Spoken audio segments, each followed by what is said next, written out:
Anti-derivative Jill. There she is. There she is.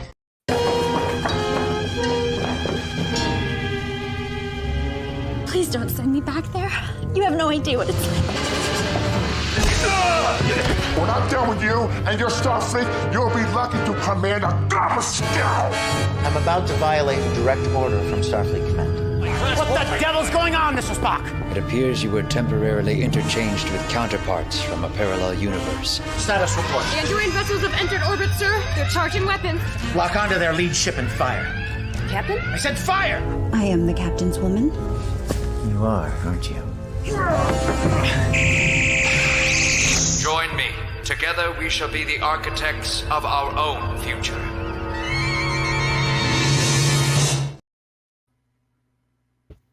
Yeah.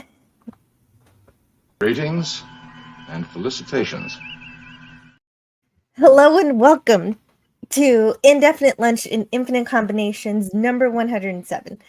I am Anti-Derivative Jill and we've got a great show today. I met a new friend, Dan Leckie. He can't be here today, but he's blowing me away with the friends that he actually knows and he's able to talk to. He's actually able to talk to people who have created real Star Trek.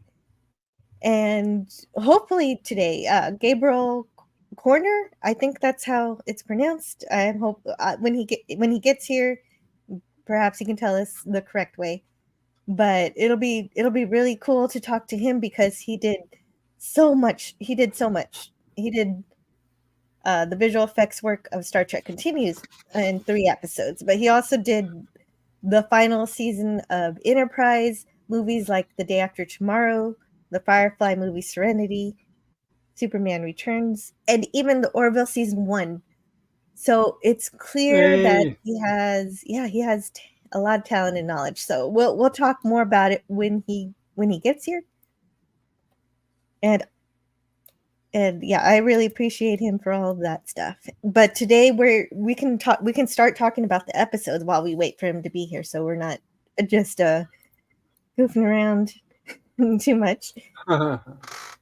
So we're going to talk today about the 2 Star Trek Continue episodes, Lolani and of course the Mirror Mirror sequel.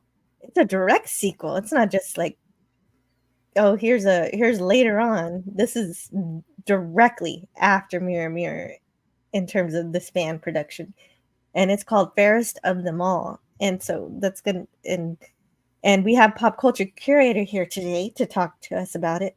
Hello, everybody is so happy and so excited to be here. Yeah, so let's see who's in the chat too. Definitely. Tiki of Doom wants to know about Trekkies. Of course, the documentary series. I remember watching that a long time ago. I wish I would have had time to rewatch it for this interview because that would be really good to have the context from that. And that's where Tiki of Doom knows him from. And yeah, I went on a kick when after watching Star Trek and just watched all these documentaries. So they're all kind of merged together into one. Gap After Dark says, I would like to know how he got involved with the Star Trek Continues project. Yeah, see, that's going to be the opening question. Gap After Dark gave us the best opening question. Thank you so much, Gap After Dark, for that. And Edge of Time is here. Who says, greetings from the Edge of Time. Hello. And Kathy says, I'm just going to be working and listening for the first 45 minutes. Oh, great. And I'm so happy. This is the very first shot in the Lolani episode. Captain Kirk reading. It's good stuff. Gavin Blackburn says, I am subscribed. I hit the bell. I've shared and selected live chat. Phew. Oh, you've got it all covered, Gavin. Yeah, that's the right thing to do. And Canadian Spider-Man says, hello and welcome, everyone. Help support Anti-Derivative Jill by hitting the like button, please. Thank you, Spidey.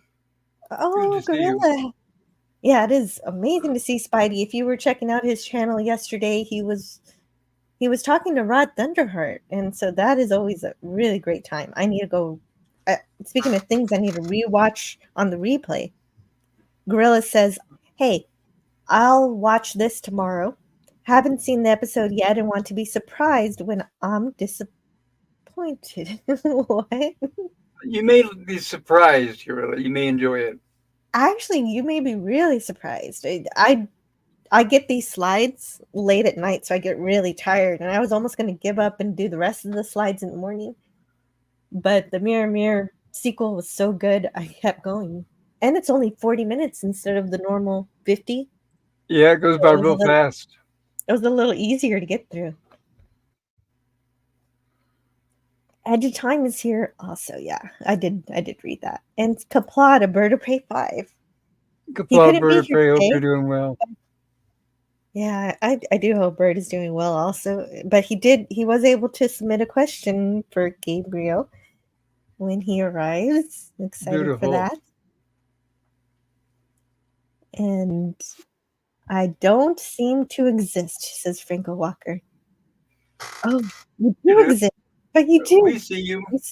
But you do. You say, please subscribe, hit the bell, share, hit the like, and select live chat. Except that I read it from Gavin Blackburn instead of you. You totally exist. And I appreciate all of you.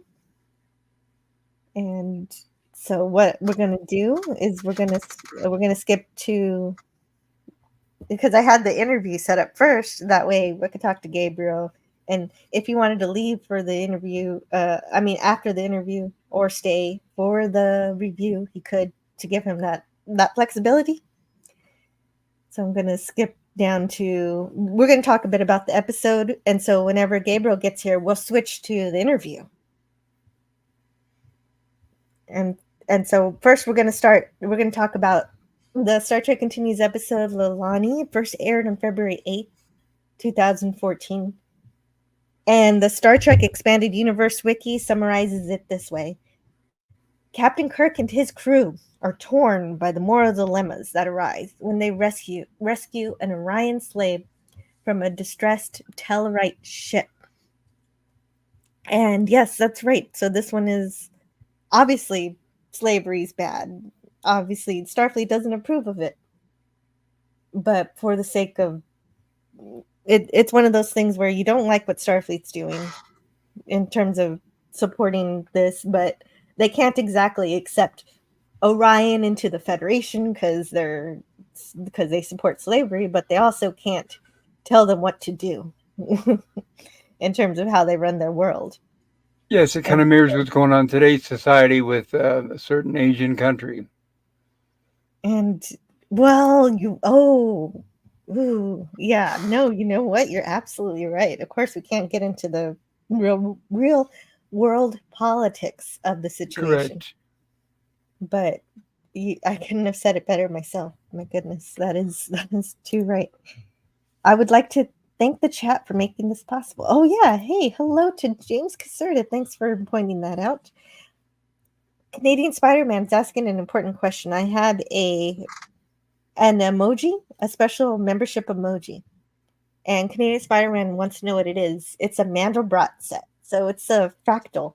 It's a fractal composition of it's an image of fractals that when you zoom in on it, it's the same thing over and over and again. So it's fractals are part of nature. They're everywhere. One of my favorite artists does, I guess if he was my favorite artist, I would know his name, but he's a Japanese artist. He does that wave painting. And I love Mandelbrot's, but I'm not sure what you're talking about. Sorry. Okay, so, I'm sorry if I mispronounced it. It's Katsushika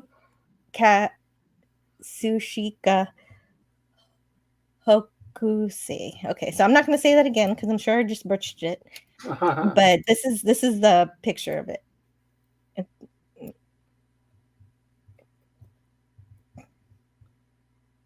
And nice. So without getting into too much of fractals, that could be on another live stream where I talk all about fractals and why you should eat your broccoli.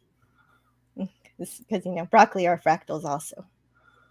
So you'll find fractals in nature like that. Canadian Spider-Man said, "I would agree with that." Okay, yeah. And we're not going to talk politics here, but Spidey's completely correct. But that's how it is, and that's what's really great about this episode, because it actually goes into something that makes you think about the real world, which is what Star Trek is meant to do. It's not supposed to beat you over the head with it, but it's meant to make you think, and that's exactly what this does. And I wanted to point out, first and foremost, that I like how the special effects reflect the original series special effects, not the remaster. It really does, yes. So, yeah, especially the ship itself, the starship. Yeah, the Enterprise. I think it's beautiful. You're absolutely right with that. That's a good to point that out. So Vic Mignogna and Huston Huddleston worked on the story, while Huston Huddleston and Paul Bianchi worked on the teleplay, and it was directed by Chris White. And the major cool thing of note in this episode is that it folds lore from Star Trek Enterprise, episode called Bound, where we learn that at first, women held dominion over the men in the Orion Society. So the Orion Society had a different domination until there was a civil war at the end of the 22nd century, and then the powers reversed, the way we see it in the original series, with the men in charge. Obviously, that's a fine line to cross to integrate events from Enterprise while making sure not to step on the lore from the original series. And this episode does it really well. It doesn't step on anything. It's very interesting. I had not known that.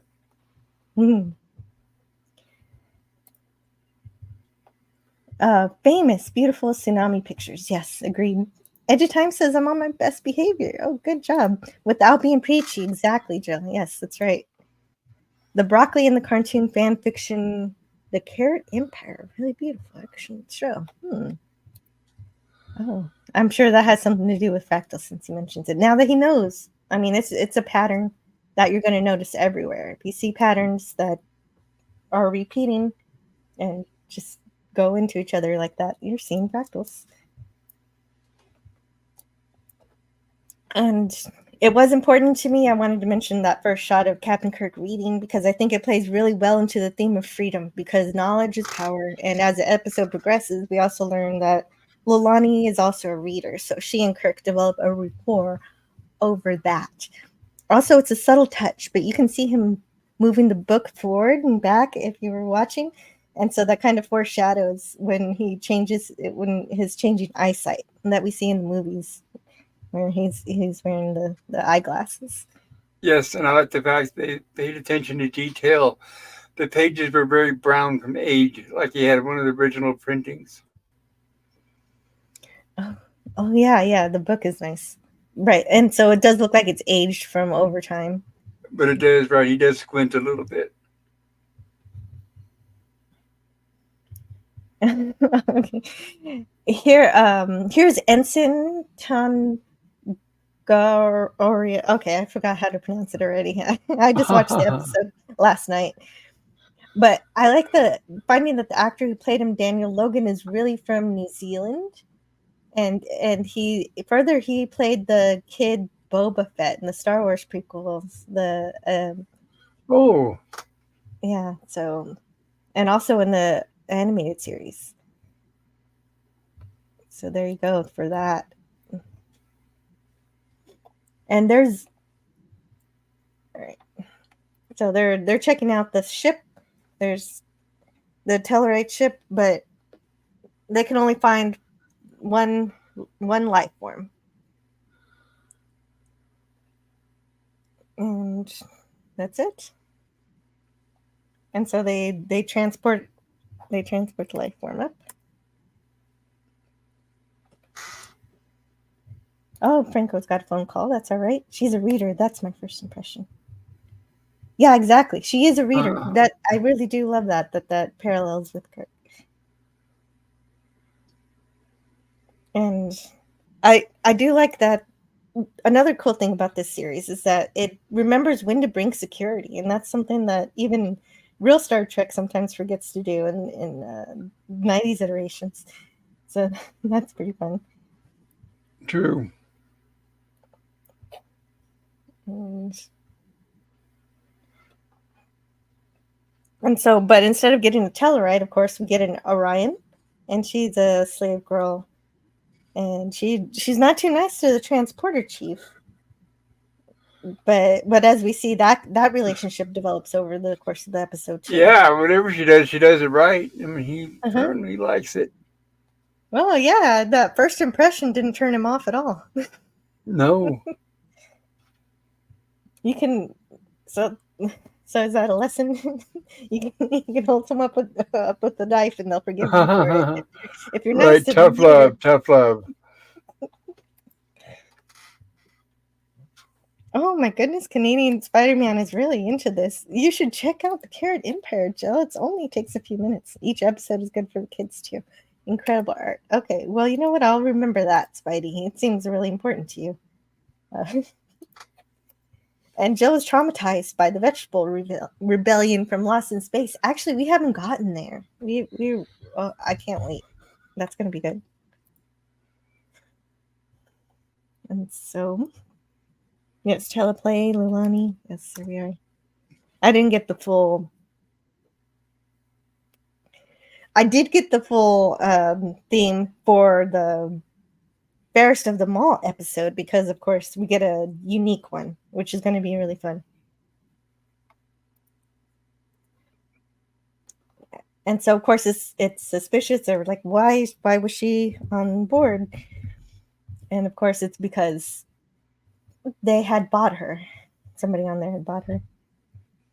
Brogu is here. Hello, Brogu. I hope you have Grogu. a wonderful day. Hello.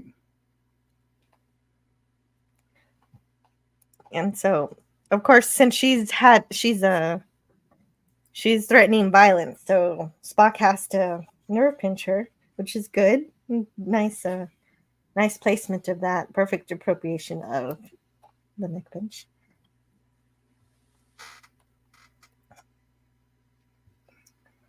And yeah, so of course she has to say that she was purchased by a Tellarite. She's obviously, they did a good job with the makeup. The makeup where not just with the green color, but she's also got all these marks and bruises all over her. So you know she's been damaged. You know she's been abused, but you don't know by whom at first. And obviously, since she was the only life form, all the other Tellarites are dead. So the basic mystery at the beginning of this episode is how did they all die? Did she have anything to do with it? She just showed an act of violence. So she is a suspect. And here we get a beautiful cameo by Aaron Gray, Wilma Deering from Buck Rogers, the series. Oh, really? Oh, I didn't catch that. Aaron Gray from Buck Rogers. Aaron Gray from Buck Rogers, yes. She looks magnificent. Awesome. I did enjoy her performance as who is she here? I'm glad to see they pull in celebrities who volunteer their time. That's one of the things that made this show really unique. That's true. That's true. I have the script here so I can find out who her character name is because I forget. Commodore Gray. Oh. What a coincidence. Hey, I like that. That's funny.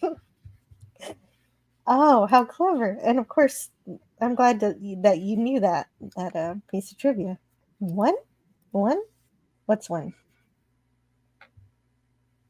That's something that I don't know. Okay. Anyway. I'm not sure what one is. Mm. And so even though the Orions are not part of the Federation, the Tellarites are. So now we're finding out that the Tellarites are buying slaves, so that's not good. That's something that the Federation should have a problem with. Even if they can't tell with the Orions what to do. If you're part of the Federation, you shouldn't be holding slaves. So this is something that we don't really address within this episode, but it's something that is going to be an issue. It's kind of like how well, I guess Machlin's never become part of the Union or anything, but it kind of reminds me of the contention between those two. Yes, from the Orville. From the Orville, yes. I am searching through the Orville because it just reminded me of that. You wouldn't like me when I'm angry. One is the Royal British Grading System.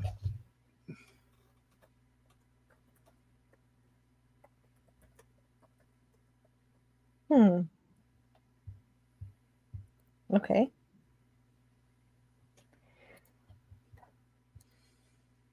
I'll look that up later then.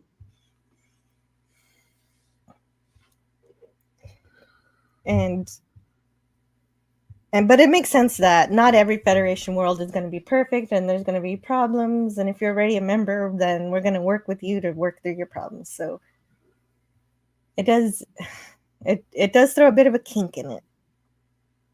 Oh, Marklins are part of the Union in the Orville. Okay. Oh, my mistake. Then, oh, that's right. They are. Good to know. Thank you, Bird. Then the parallel is better than I thought. Thank you. Thank you, Bird of Prey 5.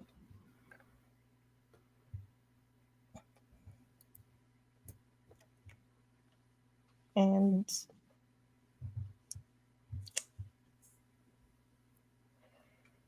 yeah, this is interesting having an episode about Orion slave with an Orion slave girl in it, because usually in TOS we just see them dancing. They're just off out to the side, just hanging out, and so we don't really get into the whole business of their culture. But here, it does an interesting job of it. That's why I think this episode fits right in with TOS. It's like something they could have covered. Yeah, they definitely would have worked perfectly. It would have been amazing. And it explains here that men and women have pheromones, but the women's pheromones are stronger, and they can, they're a little more able to control. But I guess also that the men kind of later on we find out that they do kind of have a defense that other normal species don't. Hey, and Franco's back. Welcome back, Franco. But I need to do a show? A show about what? Oh, hear me, right? Okay, so the Orions still have their slaves.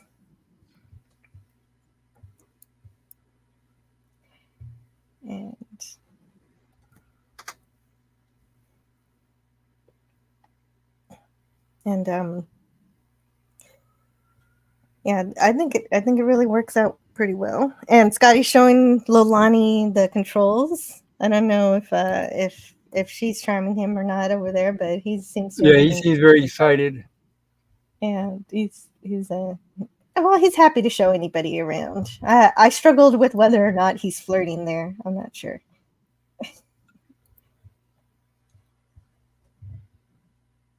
Why does my guitarist phone during Jill's streams? Star Trek Continues was a great show. They even had famous actors doing cameos, like Erin Gray. Yeah, and she was even called Commodore Gray. And that's pretty great. And so this is mostly just a really, really interesting episode regarding how the Orions are seen with the Federation, and what Starfleet should do, if anything, to correct the Orions. Like, they don't want to cause a war, they don't want to cause a conflict with the Orions and tell them what to do, even though the Federation doesn't agree with slavery. Oh, but you need to do a show, meaning there had to be some race that owned the slave girl. Yeah, that's true. That's true. But nobody Yeah. ever asked about it. That's true. And that way we could deal with the topic. Mm-hmm. And she was talking about some abuse that she had. So she actually, ultimately, we don't have to skirt around the issue here since this episode's so easy to talk about. Ultimately, Spock does a mind meld on Lolani, and we find out that she did kill some of the Tellarites out of self-defense. It wasn't like she was, out to murder them for nothing. And Brogu says this show is even better than some of the new shows that are out today. True. I agree.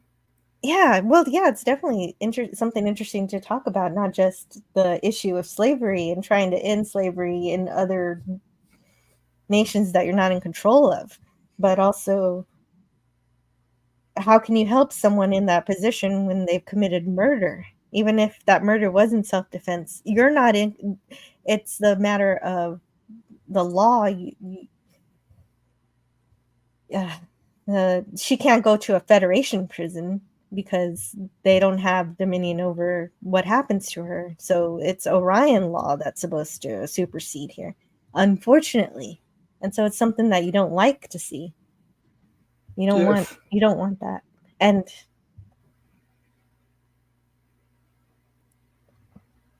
Canadian Spider-Man says, "Hey friends, if you like this type of thing, then please consider subscribing to this channel." And Bird of Prey 5 says there's some great quotes in this episode. Oh yeah, I might be missing some great quotes over here. Ship-wide inoculation. Oh, right. Oh, that's another thing that's really interesting is that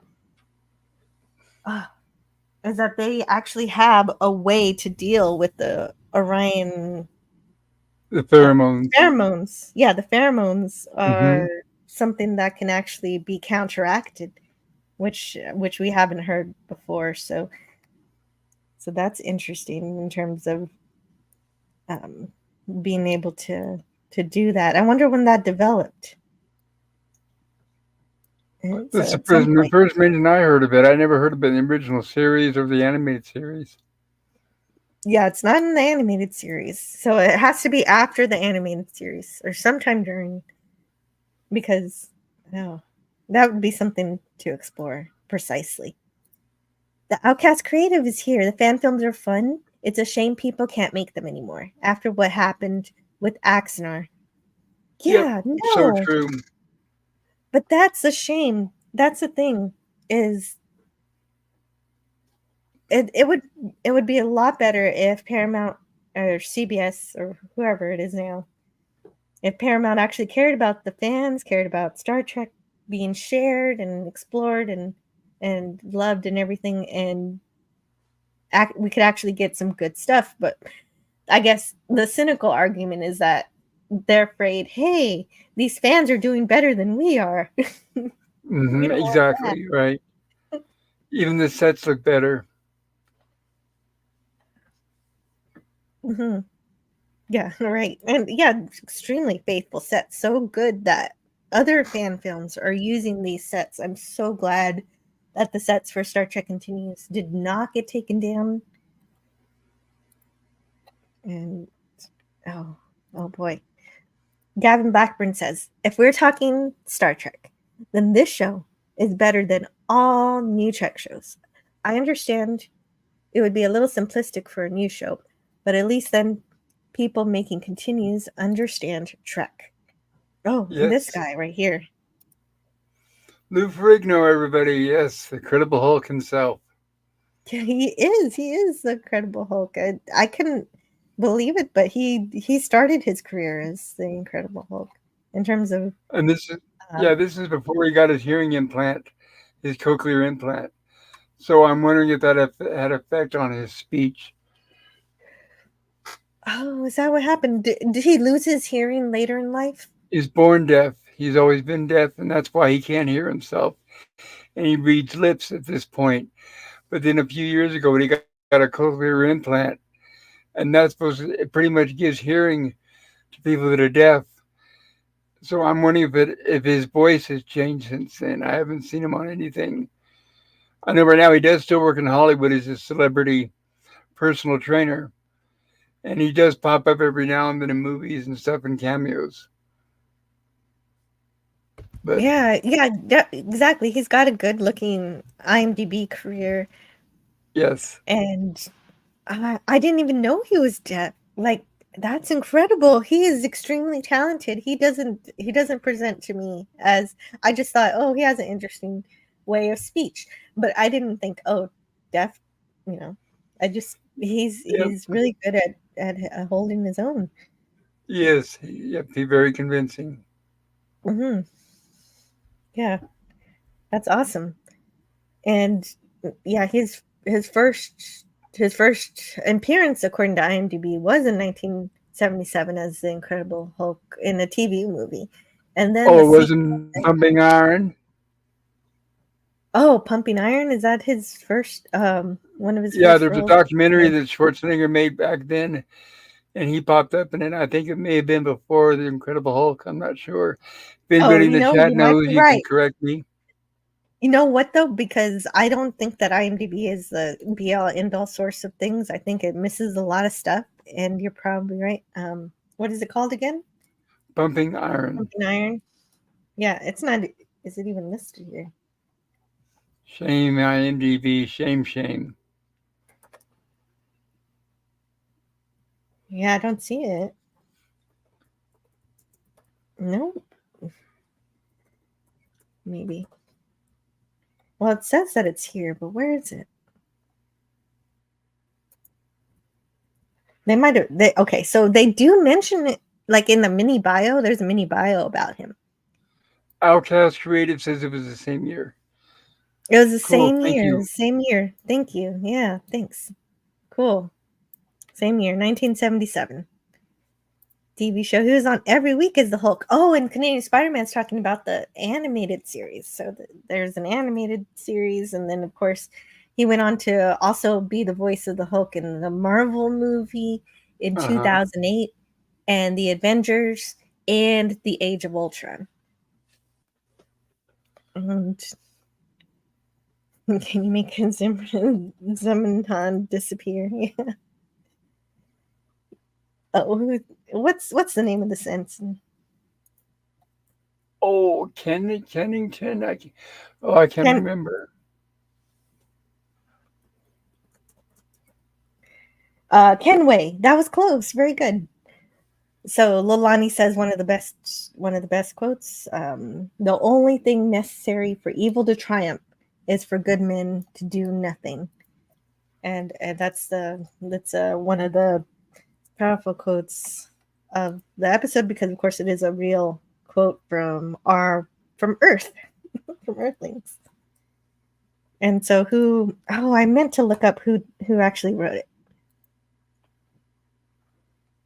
And let's see. I'm gonna do a little bit of live. It is erroneously attributed to Edwin Burke, but it's not. It was actually first said by philosopher John Stuart Mill, who was a utilitarian.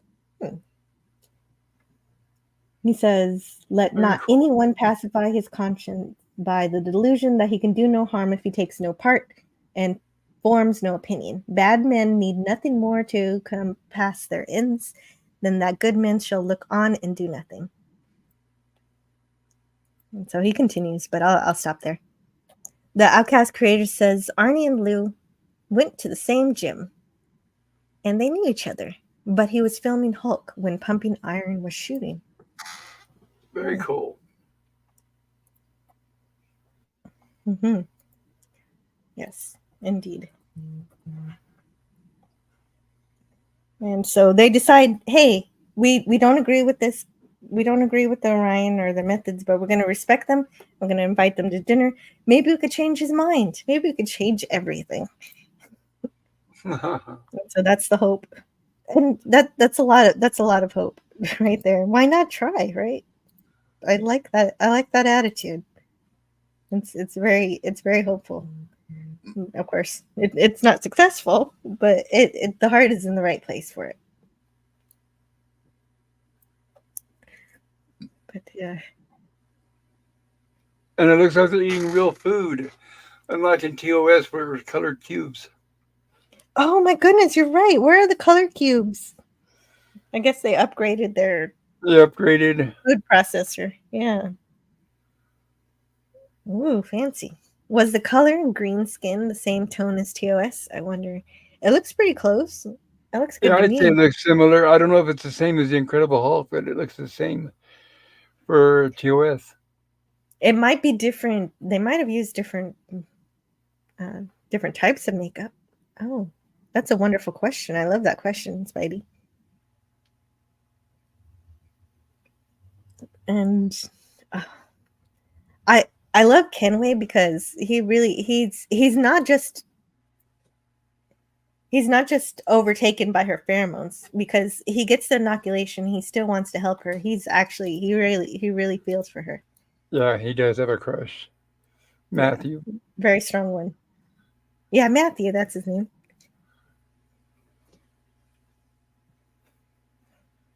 And with the fundamental right to be free. So he's trying here. Booger414, hey Booger 414. He says, Hello I there. love that we see green Orion males in these fan films and later on in TV because this was a debate in the fandom years ago. Oh no, and so we do see, of course, that he is violent and abusive, contrary to what he was trying to claim during the dinner.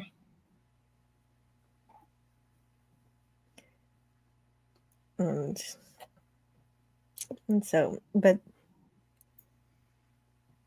so he does prove he is a brutal monster, and Kirk is slapping him, trying to slap him around, of course. Right, you get our Kirk fight, but he's no match. Yeah, he's no match, but I do like that he does the little kick, that Yes. you saw. Yep, It's a classic just like Kirk James movie. Shatner. The fighting style is another thing I wanted to mention. They do reproduce the fighting style from the 60s. Mm-hmm. Yeah, and then Kirk tries to buy Lolani to rescue her, to free her, but Zimmerman doesn't. He doesn't bite. He doesn't want that. And but one thing I wanted to mention from the dinner scene I forgot is that they tried to, that Kirk says, "Hey, you want to buy McKenna?" Which is who is the new counselor for the ship. And so he's like, "What? No, McKenna she's civilized and capable and she's educated. Slavery is not for her." And so Kirk almost tries to catch him in being a hypocrite because Lolani is also a self-educated because we find out that she does love to read. Yes. And so that's fascinating that he does see the differences. But it still doesn't work, unfortunately. And so he's taking her back to Orion.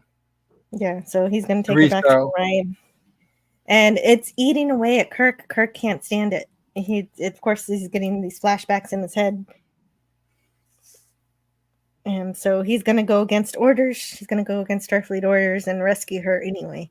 And he's going to get in, how much trouble do you think Kirk would have gotten in here is what I want to know. Yeah, I noticed the crew took it very easily when he said he was going against Starfleet's orders. Mm-hmm.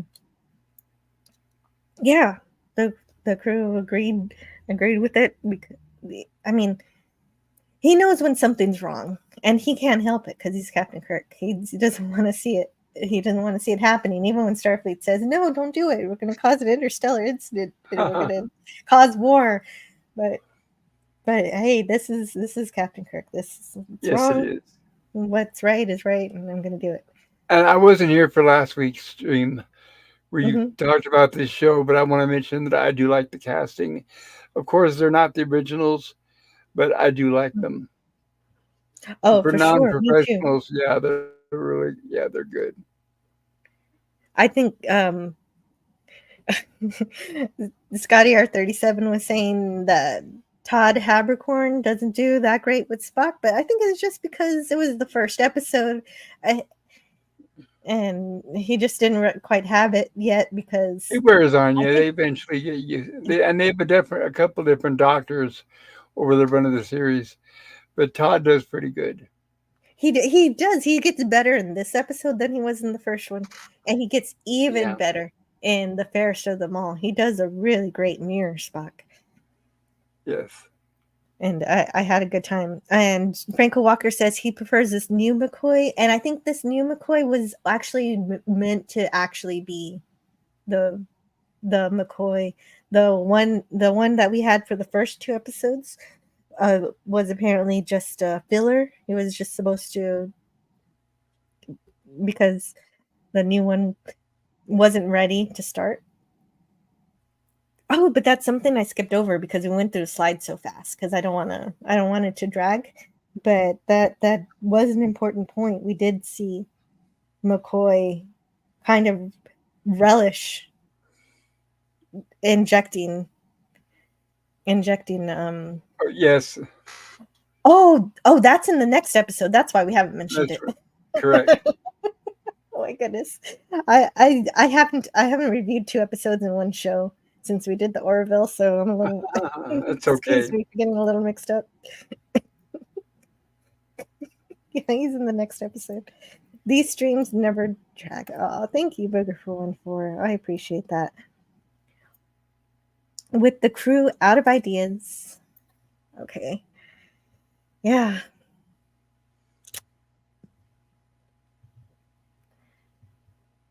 So that's it. Oh, and another thing that he says he's going to go against Starfleet's orders and retrieve the Lolani, but the Terrorite ship explodes. Did I miss something? Yeah, exactly. That's what happens. That's what happens here. But before we get to that, I actually missed a big part of the episode where Lolani is rescued by Kenway. And well, Kenway tries to rescue her. Right? Remember, he tries to steal a shuttlecraft to take her, and they were going to go off together into the distance and be in love or something. Yeah, right. Can't believe I missed that.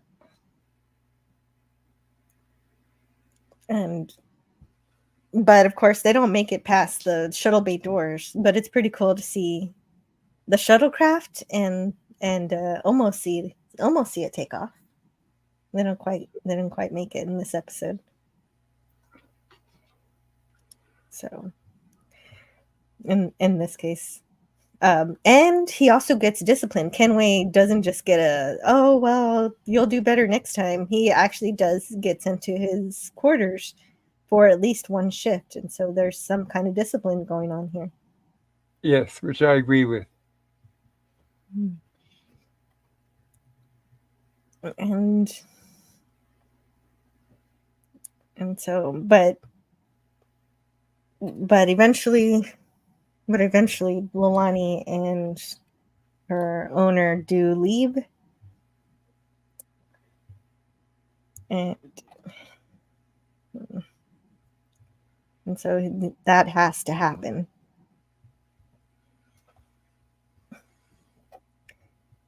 And so Kirk goes against his orders. He's about to transport Lolani, and the ship explodes.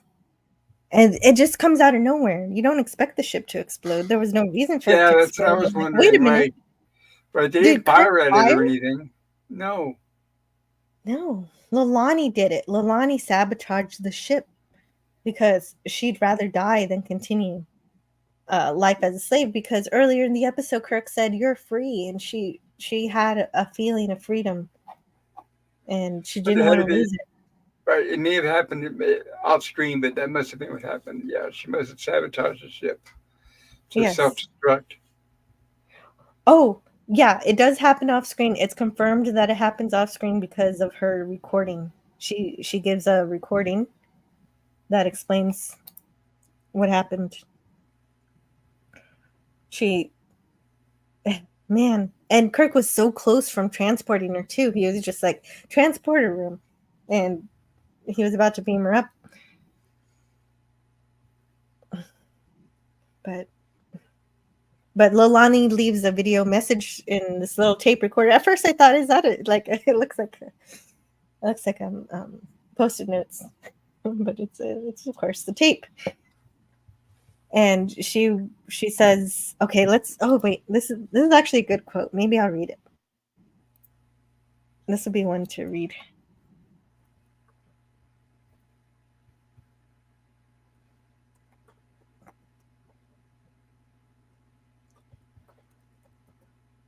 Okay, so if you found this recording, it means I have failed, and I am dead. I did not wish for my life to end in this way, but it seems the only means left to send a message to those who enslave others.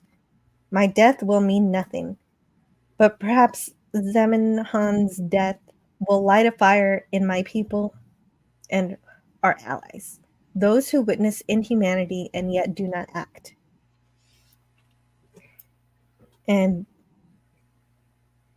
of course, Kirk is taken with these words enough that he puts it ship-wide so everybody on the ship can listen to it.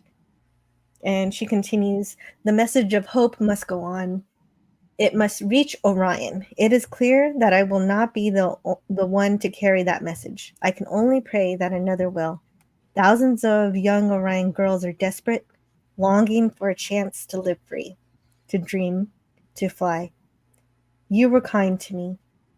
All of you showed me a cause worth living for and worth dying for. If we remain silent to the cruelty that surrounds us, we will lose a part of ourselves, the part that feels, that stands up for injustice, and the part that loves. May this not be an ending, but a beginning. Freedom at all costs. And so, and oh man, it's always really difficult when someone decides to make that kind of message in terms of, exploding. It's not very comfortable. It's not a very comfortable thing to see. But she saw that is her only way to continue what she wants for all of Orion women. And you can't blame her. I certainly don't. I wouldn't want a life like that. No, I don't know. I wouldn't either. I wouldn't, not after I realized that there was a better life out there, and I almost had it. And it got taken away from me at the last second. So, and this was a way to, there's a way. This is a way for her to have a voice where she doesn't have a voice. She even says that earlier. Something about giving voice to other Orion women. And so Kenway, still loving her, or at least infatuated, but I think it's turning to love here. Yeah, I think it's love at this point. Mm-hmm. Kenway says, I'd like permission to take an extended leave to visit family. And of course, Kirk knows exactly what he's going to do. Does this family happen to be anywhere near the Orion system? And so he's going to take the message that Lolani sent, and he's going to, this is a really good setup for a continuation of a story without making it seem like a cliffhanger. So you know he's going to go do this, and you don't know what's going to happen, but it's still a complete episode with a beginning, a middle, and an end. This is the way you expand your universe. You don't have to expand your universe by having half a story or a quarter of a story. You can have a complete story and expand it to where you're wondering what's going to happen next with Kenway. Right. Or have one story stretched out 10 episodes. Yeah, and no, that's what bothers me about it, is that you can have an expansive world with episodic television, and this is with good writers. Yeah. Shout out to the writers. yeah, big shout out for the writers for this episode because it makes me really want to know what happens. And there we go. There's this episode. Guest starring Lou Ferrigno as Zimmerman, Fiona Vroom as Lolani. I didn't really look up everybody, so Interesting last name. yeah, Vroom. Sorry. Let's see. Oh, she worked with Nicolas Cage. And let's see, what does she do? I'm probably not gonna. I'm not a big movie watcher, so we're gonna see. Even though I am now, let's see what Are You Afraid of the Dark? Oh my goodness. Oh, that's a new one. I guess she was in the newer X-Files. Let's scroll down. Oh, okay, cool. First role is. Okay, so she's a newer actor. She was in Eureka. That's a sci-fi series. Oh, nice. Mm-hmm. And so I won't read everything that's on here, but she's got an IMDb. She does stuff, and that's really great. But they really went all out for this fan series. It's not just they just didn't grab people off the street. They got real actors, and she did a really great job as Lolani. I agree completely. And Matthew Ewald as crewman Kenway. I liked him too. It was just like every time he's so sweet. He's like a young crew member, right? Very young. Yeah. But I see potential in him as this guy feels like a Starfleet officer. Yep. I never questioned it. Starting out. Mm-hmm. And so he's cool. Burger414 says you can have a limited amount of that expansiveness. We learn a little bit about Spock's family, but didn't dwell on it in many episodes. Like knowing that Picard's family makes wine. Yeah, right. And then finally in Family, we get to see that in the family episode after Best of Both Worlds. That's a good point, Booger.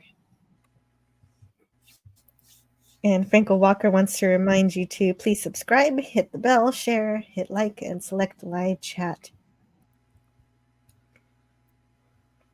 And so Kenway makes we don't know what happens, but I'm glad that it will her sacrifice wasn't for nothing. He's going to continue that.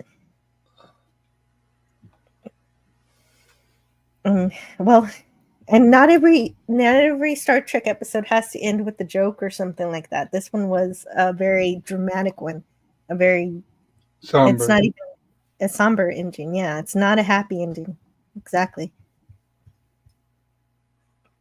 And so the whole point of it is, as long as somebody cares, something good can happen.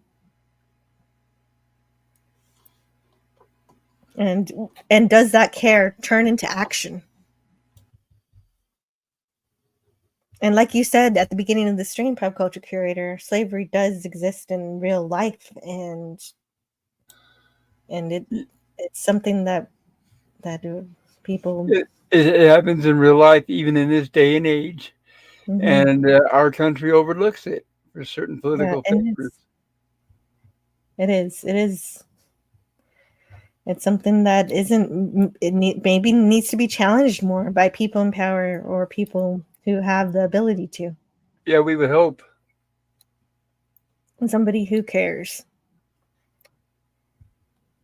And so, of course, but we're going right into, from this episode, we're going right into Mirror, Mirror. So, whoa, we made good time on that. Yep. And like you said, right where Mirror, Mirror left off, you can get the closing cap scene here. Yeah. And think about that. Yep. These crew, they're reenacting the end of Mirror, Mirror. Yes, the Comic Relief Crusader recognized Erin Gray too. Absolutely. Beautiful Erin Gray. She's Commodore Gray in this episode, in the Lolani episode. And James Caserta, no. Yeah, you know what? That's what the slave owner said. Maybe she loves him. Yeah, that's usually what an abuser says. Yeah, that is what the abuser said in the episode. So well done. Comic Relief Crusader says congrats on 1.4K subscribers. Wow. Not Nice. not Yeah, quite. congratulations. Oh, thank Well, you, if not, buddy. you'll be there any day now at this rate. I know it's not. It's 1.04, but I'm happy to be there. 1.04 is nice. I appreciate every subscriber, and anytime I get a new one, that's just one more person I get to talk to about Star Trek or science fiction or whatever. Yeah, 1.04 TJ Honey G. Yeah, if I shot up to 1.4, that would be amazing. Hello to Sci-Fi Sit Dan. How are you? Hey, sit Dan. Yeah, it is cool. But this is a great sequel. I love this episode. It's really well done. And the only thing I don't like is what happens after this in Deep Space Nine. Where I don't know. Do you know what happens in Deep Space Nine? I don't. I did not see. Don't. I know they carry Well, this plot on eventually, but no, I don't they know. do. They do, but I don't like what they I say. doubt they do it as well. They don't do it. No, they don't. I get really upset because they say that the peace that Spock engendered, that he finds for the Empire, isn't lasting because he brought peace to the Empire. An alliance forms that overtakes him because he's all peaceful now. Like, just because you're peaceful doesn't mean you stop learning how to defend yourself. That's the whole point of Starfleet, the Federation, is that they can still defend themselves. And so it sounds like some weak writing. It's man, it was not right. Yeah, it is. Deep Space Nine. I think they dropped the ball with that, and some of it's fun. I kind of like the trope in Deep Space Nine episode. Every single time you go back to the mirror universe, a Ferengi has to die. But that's just a joke. They kind of just turned it into a joke. But this doesn't do that. This does a better job. Oh, and Franco Walker says, Jill, will you go back? Will you do a Back to the Future special when you reach 1.21K subs? Maybe. That would be a trilogy. Yeah. Well, yeah, I'd have to do all three, right? It wouldn't make sense just to do one. Yep. Okay, you know what? I'll write that one down. That's actually not a bad idea. I didn't even think about that. And so sometimes, if you express an idea in the chat, it might end up being a show later. Thank you, Franco. Oh, Pop, you think you're up for a horror stream tonight? Oh yeah, Pop Culture Curator does have a channel of his own, and on Tuesday nights he often does a horror. Are you doing Texas Chainsaw Massacre? Are you gonna be able to do that? I did that last week, and unfortunately, I've had the rough last few days. I didn't get a chance to schedule a movie for tonight yet.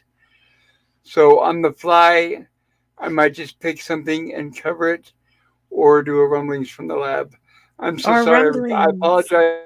Yeah, for any subs on my channel, I'm sorry that I didn't get a chance to schedule that.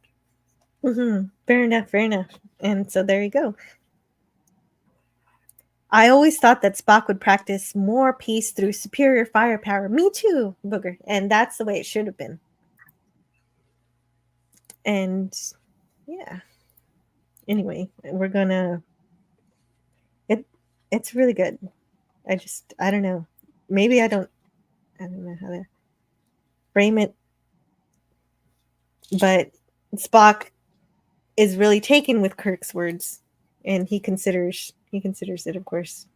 If change is inevitable, predictable, beneficial, just one man cannot summon the future. All of these quotes. Amazing. Is a device. Okay, so regular Kirk tells him about the device that can help him get power. And I love what Spock does in this episode to contradict that. He says, no, I'm not going to use that device. I'm not going to use the Tantalus device because that's the way, we're not going to affect change by using the methods from before. Yep. I agree with that too. Mm-hmm. I think that's one of the best parts of this episode. And even though it comes a little later, I think that Star Trek Continues is best described as you feel that the pieces connect.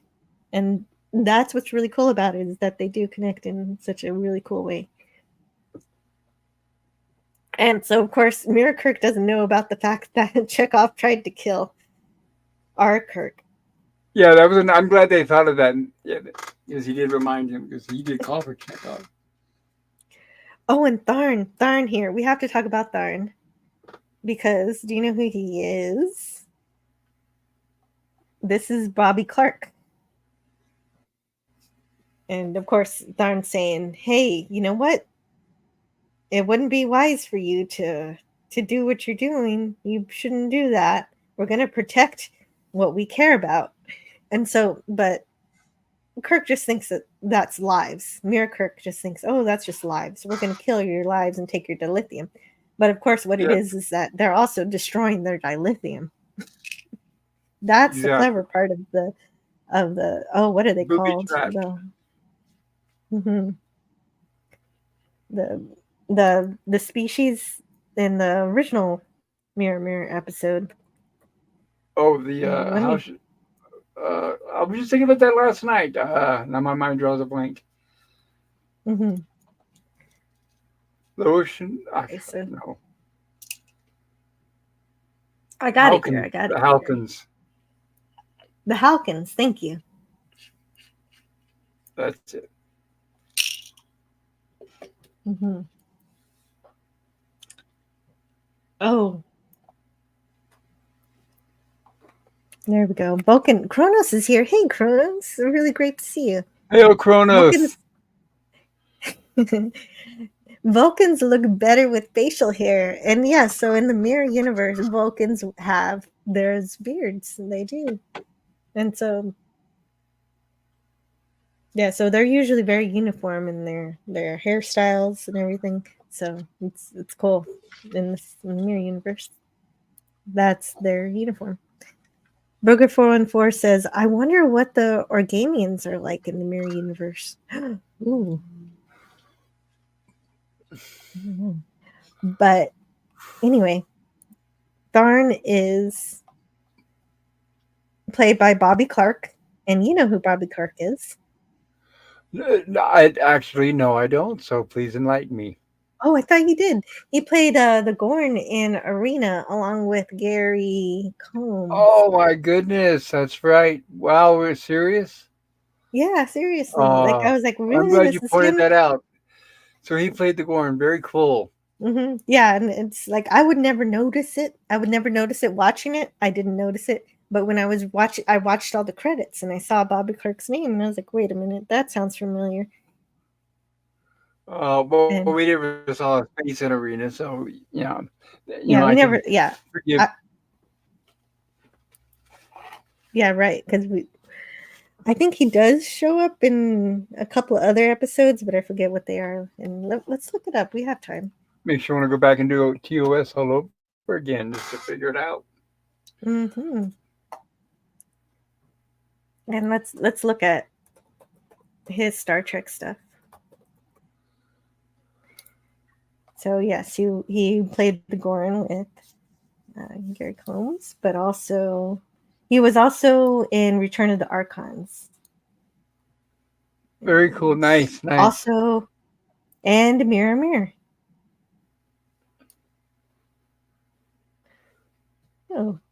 Oh, and he did. Wait, I guess what? He was the Halkin from the original Mirror. I was wondering that. Oh, was he? Oh, I don't know. I don't know what he did in the Mirror episode. It doesn't say in this list here. So that would be amazing if he did.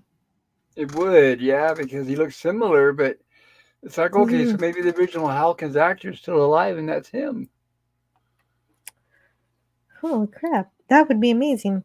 If anybody knows, let us know. Either in the chat or after this is over. If you're watching this on the replay, please leave a comment if you know what he did precisely in And we Mirror value Mirror. your input. Burger414 says these questions are why fan films are often very careful with sequel episodes. Yeah. Well, they're fun questions also. Well, he went back to Invasion of the Body Snatchers. He died in 2021. Oh, whoa, that's The Ten really recent. Commandments. Wow, he had quite a resume. Oh my goodness, wow. Really, the 10 Commandments, that's incredible.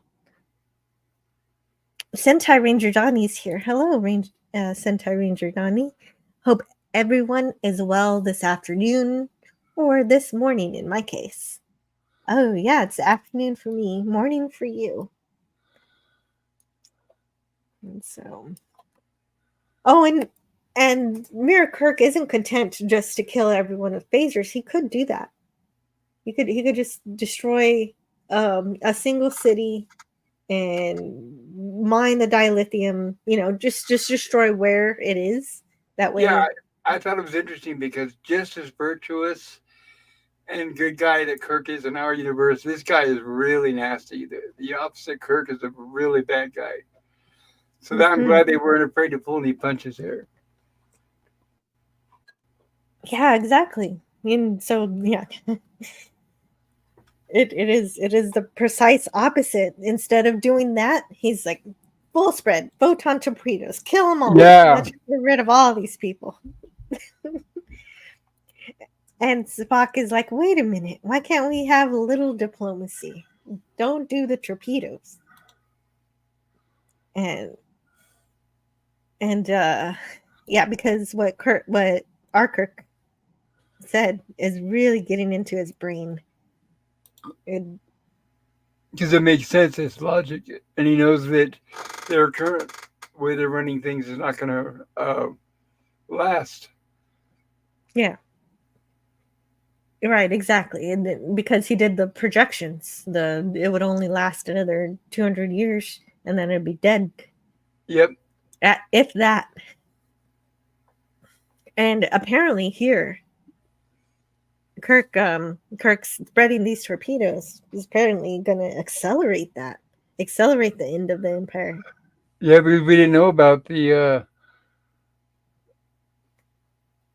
we didn't know about the booby traps in the first episode in Mirror Mirror. We didn't know about the booby traps, and we didn't know about the what's the alien species that we're watching? The Andorians. The Andorians were watching. The Andorians were watching. Because and I guess it makes sense when you think about it, because this is a very peaceful planet, and you wonder how they survive. Being as peaceful as they are. Yes. It makes sense that they have friends that watch out for them. Yes, it does. And that it's the Andorians. That's kind of cool. Booger414 says yes, but it's reasonable to believe that Franco Walker. Oh my goodness, this is exactly what I was thinking about, Booger. Well thought out. Klingons went from space hippies to overlords of 3 race alien in less than a century. I don't know about the Klingons being space hippies, but I was thinking about the Klingons because the idea to use diplomacy to kind of take advantage of the resources of the world would be what the Klingons would do here. Kind of what Spock is suggesting Kirk do, because he knows he can't tell him to be completely peaceful, but he's kind of like, hey, if we do this, we can take advantage. And, exactly. And they're more useful this way. Oh, what does he say precisely? It's really good. I want to find it. The Hawkins have no planetary defense grid. Let me bring up the script. The script says it better than me. Hawkins have no planetary defense grid. Torpedo barrage is unnecessary. The radiation fallout would likely annihilate their entire population. Which seems to excite And Kirk. He seemed to like that idea. yeah. Oh yeah. He was like, Very fitting, sadistic. isn't it? Mm-hmm. Yeah. Yeah. He thinks it's poetic, an example of all who defy the Empire. But Spock knows there's something wrong with that. He says, logic dictates that the survival of the Hawken civilization may prove profitable for the Empire for a long time to come. And so so Spock is definitely thinking differently now for the better. And I've got to say hello. Hello to Jedi Bill. Hello. Kronos says, hey, brother warrior. James Caserta continues, the Klingons are the good guys in the mirror universe? Possibly. Oh, that is possible. We have not seen Klingons in the mirror universe yet. I want to see that. Right. And in the mirror universe, they like to hug. So, yes. The Klingons like to hug in the mirror universe? Yeah. Yeah. Hmm. Well, no, but you remember the Star Trek movie where Kirk is going to hug Spock and Spock's like, not in front of the Klingons. Yes. So that's what makes me think of that. When is the next karaoke show? Oh, that's a question for Jedi Bill. Sorry. I didn't mean to read that. It was spelled funny, so I didn't realize what I was reading. And this episode is so cool because in just a second here we're going to get to see the theme of the regular Star Trek theme, but in this case, of course, it's going to be a little different. Can Jill sing? No, I cannot sing. I have a voice only my children can love. In terms of singing, I can talk fine. That's why I got a YouTube channel. But singing, not so much. I'm gonna go see if there's any news on Gabriel because he's not here yet. And so, okay, I guess he knows I'm streaming. He's got my link, and so if he wants to be on, he's welcome to join at any time. I really, if you're out there, Gabriel, I want to talk to you about stuff. If you can. He's on a work call. So he's working. I guess working is more important than being on a little live stream about Star Trek Continues. Unfortunately. Yeah. Unfortunately. He's got to make the money. He's a talented guy. He's very much in demand. And I'm glad he's got work. Busy. Oh, guys. Okay. Well, maybe I'll get the interview some other time. I'll have to modify my thumbnail. And maybe I'll get an interview like solo and just talk to him by myself and put out a video. That could be fun. That way, I don't know. And so, although it'd be more fun if it was live because then I'd get live questions from the chat. I'm sorry. I'm sorry too. Maybe you can reschedule for another future. That's true. Like if he came for another episode, we could still talk to him, even though he only worked on the first 3 episodes, but he could still come anytime. Gabriel, if you're listening to this, you're welcome to come on any one of these live streams if you have a chance later on, because we still have a few more. Sounds like these may have been his stepping stones on to greater things. Yeah, I think so. I think that makes sense. And let's see how to order that. Definitely. And it makes sense he's busy because, man, he did a lot of cool stuff. Well, and I remember watching these thinking, I hope the people who worked on these went on to better things because they did a really good job. So good for them. Yeah, absolutely. And I'd have to say they did a better job than the people who did the remasters for the TOS. Because at least when they show the planets here, they actually have an atmosphere. Well, to be fair to Michael Okuda and everything is because this was a little bit later. This was the remasters were 2005 or or something like that. Well, I was And just thinking about this other was planets have an atmosphere. That's one thing they didn't do in the remasters. And I was going to ask your guest about that. oh, why they didn't do the atmosphere? I Why don't the know planets didn't why. have atmospheres, right? They were Yeah, just because they walls were and kind space. of perfect. They were kind of perfect worlds, but they didn't Right, like have. this one has an atmosphere, as you can see. Mhm. Yeah, that's fair enough. But this is 2013. The remasters for Star Trek were they? Let me see. 2002 or something like that. Oh, that would. I think it's a little bit later. 2006.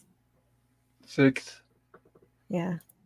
So It's not so like the the technology wasn't there. It's just that no, that's I right. always thought it was a glaring mistake. Mhm. But speaking of which, though, this is really great because of course this is space, the final frontier. These are the voyages This of is the Star magnificent, the opening, yes. Enterprise. Oh, be right It's back. Sorry.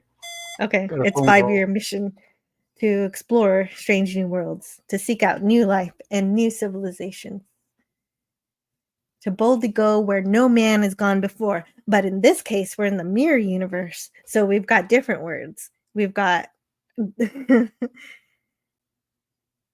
space, the final conquest. And I think I got all the words here on my slides so I can read them out to you. These are the voyages of the Starship Enterprise. Its continuing mission to discover and subjugate strange new worlds, to advance our dominion and vanquish all who stand. Oh, ooh, hold on. It went too fast. To advance our dominion and vanquish all who stand against us. To conquer the galaxy for the glory of the Empire. And then it has the Star Trek continues, of course, with the mirror universe symbol, the sword. We all know about that.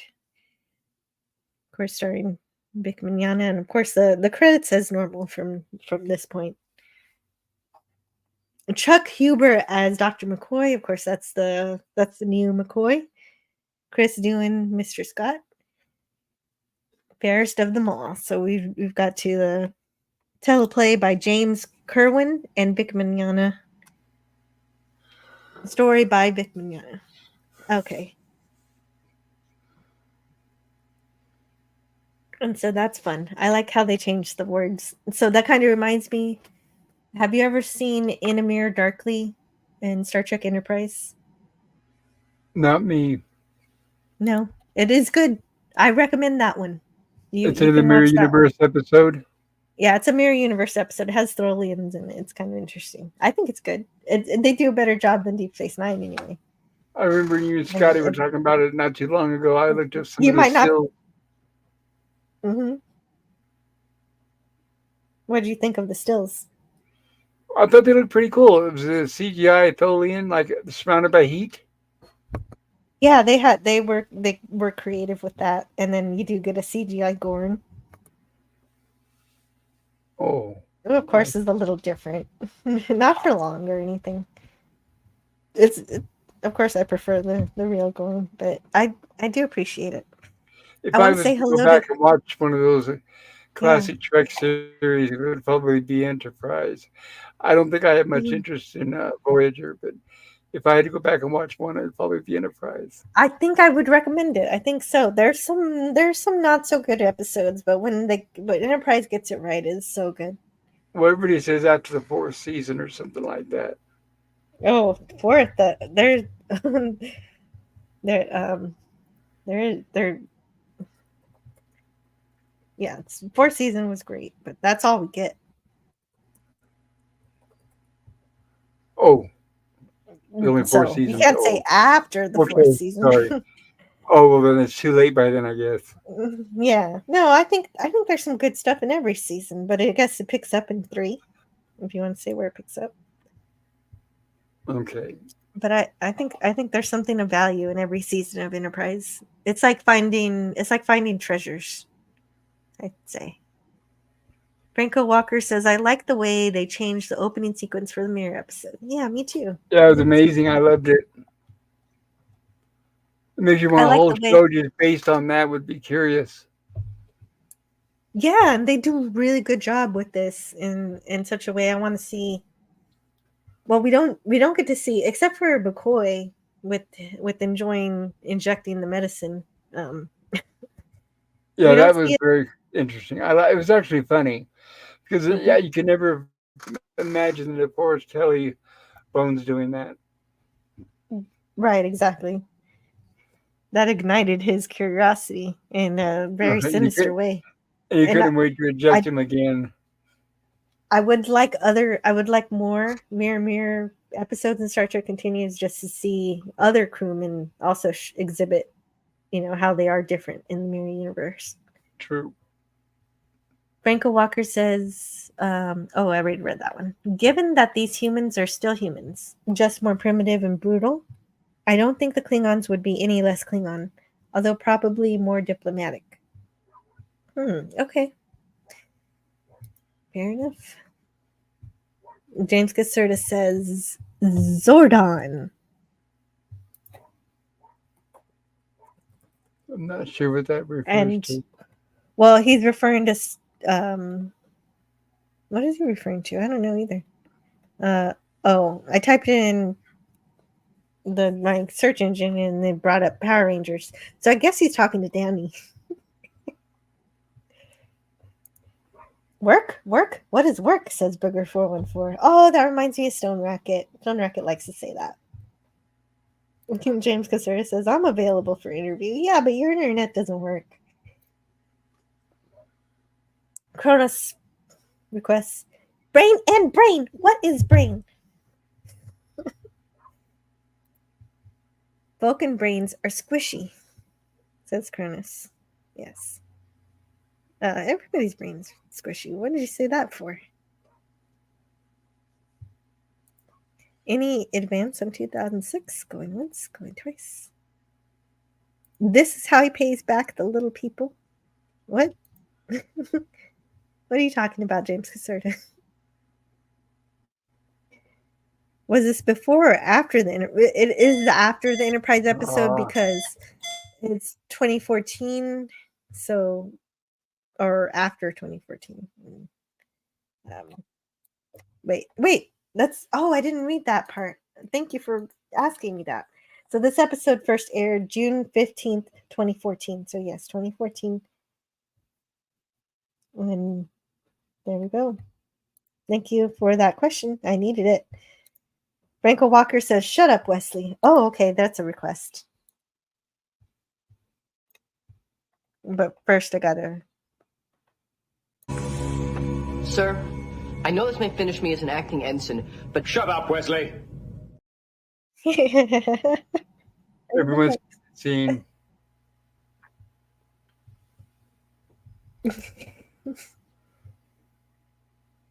Is everything okay? Yeah, this is a phone call. Sorry. Okay, Chrono says Jake and Wesley were the word. No, just Wesley. I love Jake. Jake's cool. They actually let Jake be a real kid. So Jake is much better as a character. Pop's pace. Oh my God, James Cassini. I know you think it. I keep getting phone calls. I'm sorry, guys. It does sound serious. But okay, so like you said earlier, so Captain Kirk has annihilated the Hulkan people. There you go. Thank you so much. Between loyalty to the Empire and the logic. Oh, right. I like this. I like that Spock is giving me a personal log here. Now remember, this planet looked like Earth before they bombarded it. So now it looks like just total radiated. And this is what I meant by the atmosphere. You can see it actually has an atmosphere. That's the blur, the bubble around it. Yes, definitely affected. And logic. And the logic which predicts. Okay, so I find myself torn between loyalty to the Empire and the logic which predicts its inevitable demise. And one cool thing in this episode that I completely skipped over was that Captain Kirk calls this crewman, this is Smith, and he calls her Jones. Yes, this was But fun. That was kind of funny. Do you remember the reference? Well, Smith and Jones, they always get the names mixed up because of people that are hiding their identity. It was always, well, you're either Mrs. Smith or Mrs. Jones, you're hiding your identity. So it was kind of a joke where he calls her Smith, she says Jones, and he says something like, well, whatever. Or something like that. I thought that was funny. He doesn't care. But it's actually the exact same thing happens in Where No Man Has Gone Before, so we can assume this is the Yeoman Smith from the first accepted pilot of Star Trek. Yes, because Captain Kirk always made it a point of knowing everyone's names. Mm-hmm. So in this universe, he doesn't care. It's like, okay, whatever. Yeah. But he actually makes this mistake in the regular universe. So, but in this universe, he doesn't care. In Right. the original, he corrects himself.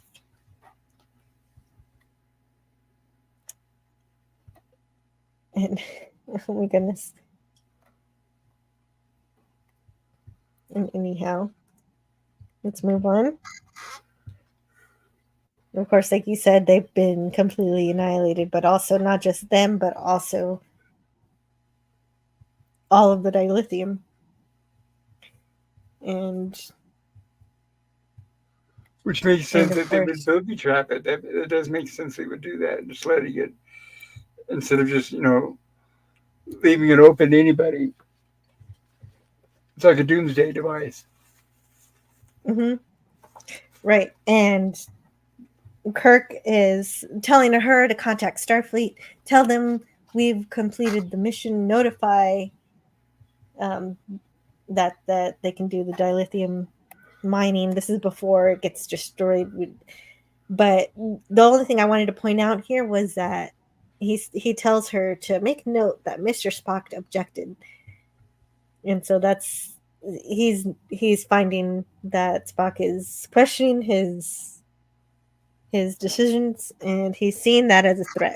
So he's telling on him. Right.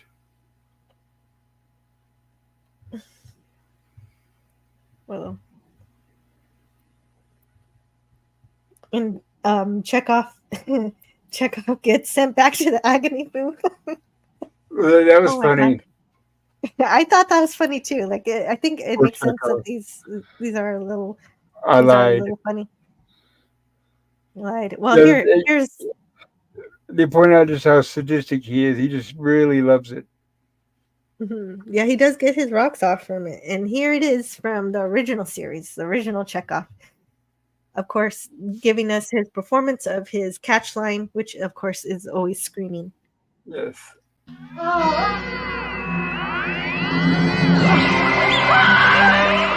The agony booth is a most effective means of discipline. And so we don't actually see the agony booth in action here, but we know where he's going, and we know what it's like. Uh-oh, I gotta sneeze. Give me just a moment. Yes. It's also hilarious. So later on they'll mention that they have to go up against Spock, and he said, well, he may be armed, and he said, well, put Chekhov in front. So it's like he really doesn't like Chekhov in this, especially after what Chekhov pulled. Yeah, put him in the line of fire. Right. Yeah, Poor right. Chekhov. That's too bad. The crystal lattices are being destroyed, so of course the dilithium. Oh, I like this word here, piezoelectric. I was like, wait a minute. Okay, Star Trek continues. What are you doing with these words? And so I put that in, and it was a real word. So I enjoyed finding that out. Piezoelectric effect is the ability of materials certain materials to generate an electric charge in response to applied mechanical stress. Well, there's no better applied mechanical stress than photon torpedoes. Yes, exactly. So there we go. So it's like a motion detector of that kind. That's amazing. And then, of course, they just destroy. And of course, Kirk is not too happy about that. He's like, "Oh, why didn't you detect these charges?" Right, you still blame Spock. He blames Spock, even though Spock was like, "Hey, maybe you shouldn't be throwing torpedoes." Mm-hmm. Wow. And Spock said, "Hey, I told you not to." Typical narcissist blames somebody else. Mm-hmm. And that's the difference between our Kirk and Spock, is that our Kirk will accept and listen to the logic of Spock, and it seems and take that responsibility for his mistakes. oh yeah, no, this Kirk kind of almost feels like he's wanting to throw tantrums. He gets really upset.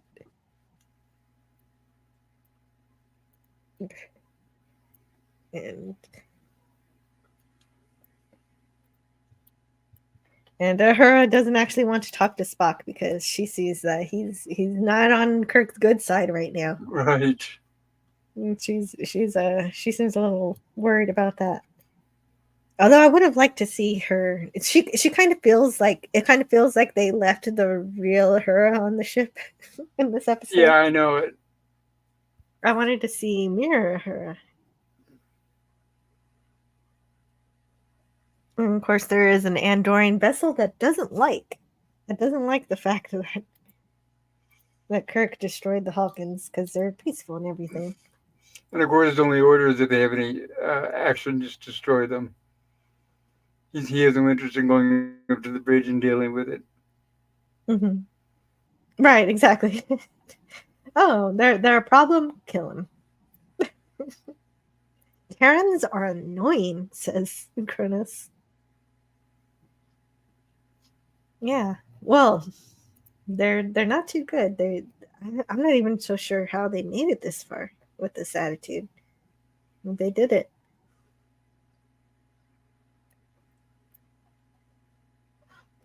And so, yeah, so the Andorians say they no longer recognize the authority of the Terran Empire. And so Spock has recognized this as the beginning of the end of the Terran Empire. And this is the revolution. And so what does Kirk do? He goes right for the brandy. Of course. And they do show that's another callback. They do show the Tantalus device, so that's good. Yeah, they do. What can I do for you, Jim? I said, give me the brandy. What is the difference between the evil half of Kirk versus Mirror Kirk? Mirror Kirk has to be more than just evil Kirk.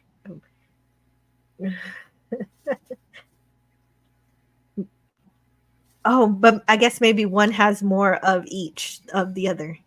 So this possible, has more of the evil side than the good side, but he still has some of the good side, and the balance is tipped the other way. Mm-hmm. That's going to be my. I'm gonna stick with that.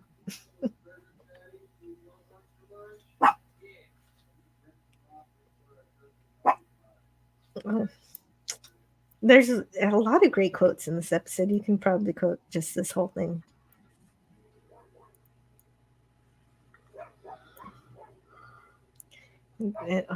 Oh dear. Evil Archer didn't think things through properly. Oh yeah, and that's also. Yeah, I forgot that was a Defiant. James Cassera says, "Send me a link." No, I can't. Your internet doesn't work. I'm sorry. I love you, James Caserta, but I can't. It frustrates me when I can't understand what people are saying. And so Spock says no. Oh, that's the important part of this. Spock says no. I am not. Right. I'm not going to attack the Andorians. In fact, I'm going to join the Andorians. Look at that. We already got some ally here for our revolution. The Andorians agree that this was a bad move, and so do I. So let's do that.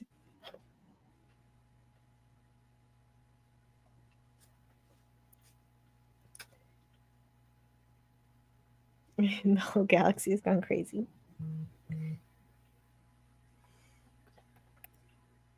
Oh, goodness. I didn't mean to close it. Let's make it.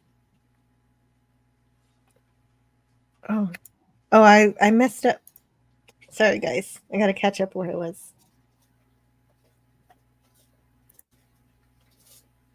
Let's find it. We were just about to see the Tantalus device.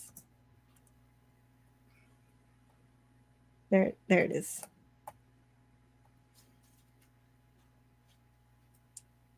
And then he's gonna, and so you think now he's gonna kill Spock, and this is the end of Spock, because he's definitely going. Right. Like he almost did a mirror.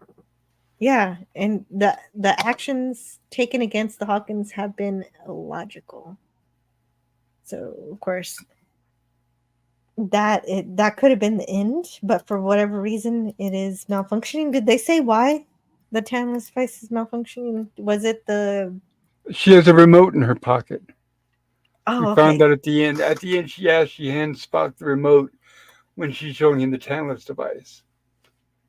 Yes, that's right. Thank you. Because what's her name? Maru? I think so. I feel bad. I should know her Marlena. character name. Something like that. Oh no, I'm wrong. It's Marlena. Yes. And the actress they got, wonderful job. She looks almost like the original actress. I thought so too. She looks great. I'll stop on it if I see it again. But Kirk, he's so disappointed. Like he was like, "Oh man, we had a good run, you and I. It was nice where it lasted, but you gotta go now. See you later. See you never, I guess." Yes. But it doesn't work.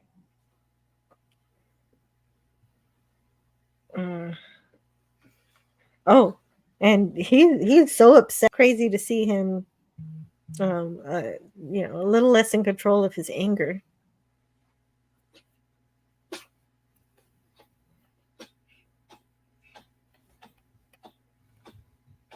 What was the name of the device that evil Kirk, which killed Peeps? The Tantalus device.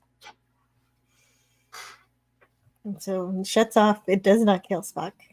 What's wrong with it? Why isn't it working?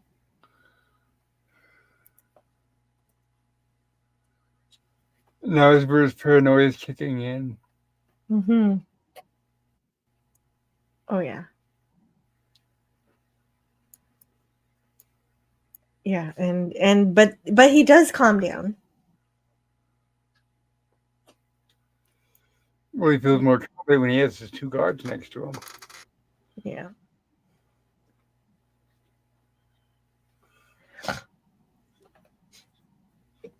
And so, yeah, well, he has to be paranoid because his first officer is not on his side anymore, and he knows it. Yes. And in fact, not only that, but he knows Spock is the wrong person to have on the wrong side of you. Obviously, he knows Spock is much smarter than him, and Spock knows how to manipulate. Otherwise, he knows he's screwed. If you don't have Spock on your side, you know you're screwed. Mm-hmm. Yeah, every time. That's true. And so, yeah, and in this case, Spock is becoming more reasonable. Kirk is getting more and more unreasonable.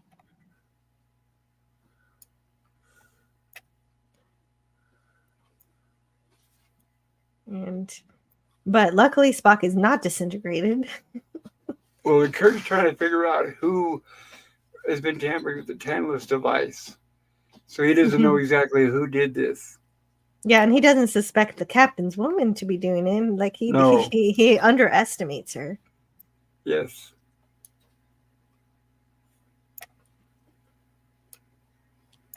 Okay, so let's see what happens through the slides here. Oh, and there's a kiss.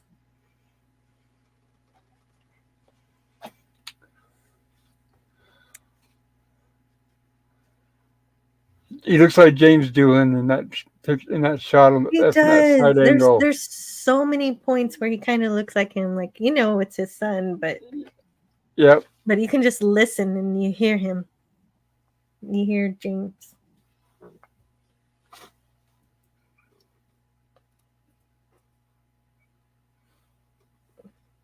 And he convinces him pretty easily.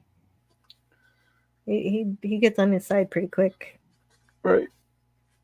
But I think it's because, well, Scotty did get to see the other side. And so he did. And of all things, the ship's engineer would be one of the first ones you'd want to get on your side if you were going to do a mutiny. Mm-hmm. Especially if you're going to take over auxiliary control. Yeah, that's the funny thing is because that's usually where invader will go, an invader to the auxiliary. so I love that they did that here. Just a second. And let's see here. Send 2 of my personal guards. And I'm looking at the script. So if you go on the Star Trek Continues website, you can see the script for this entire episode, and it's not just the words that are in the episode, but it tells you who's speaking, and it even gives you the stage direction. All right. So I think that is really cool. And you're right, he's happier now that he has his personal guards with him. And he wants to lock up Spock, but he can't get to him.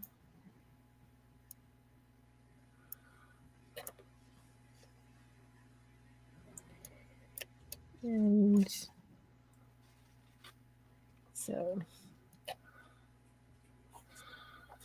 what does he say? He says, when you were in the other reality, what did you see? And Scotty is torn. He's torn about this. He says, I saw weakness. And Spock said, don't you think what you saw was actually peace? And somehow this convinces Scotty. Spock says, you speak of weakness, but the true weakness lies in the Terran Empire. It is held together by tenuous bonds of fear.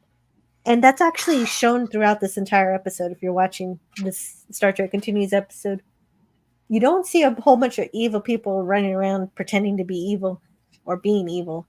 You see them mostly afraid. They're mostly afraid of what's happening because things are not. Yeah. Right, like Uhura, for harmonious. example, she was afraid of retaliation.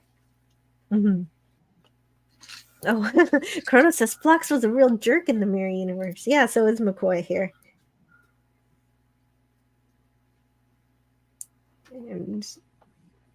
And so, oh man, but just all of the dialogue's great. The destruction of the Hawken civilization will serve as the final straw for the outer colonies. Insurrection was inescapable, but it now has been accelerated. We cannot survive a full-scale rebellion, but the peace you witnessed over there is not impossible in our reality as well. And so that's what does it, and that's the end of Act 1. And Kirk gives his supplemental. Something happened during my time away from the Enterprise. Commander Spock has become emboldened to seek the captain's chair, but he's questioned my orders for the last time.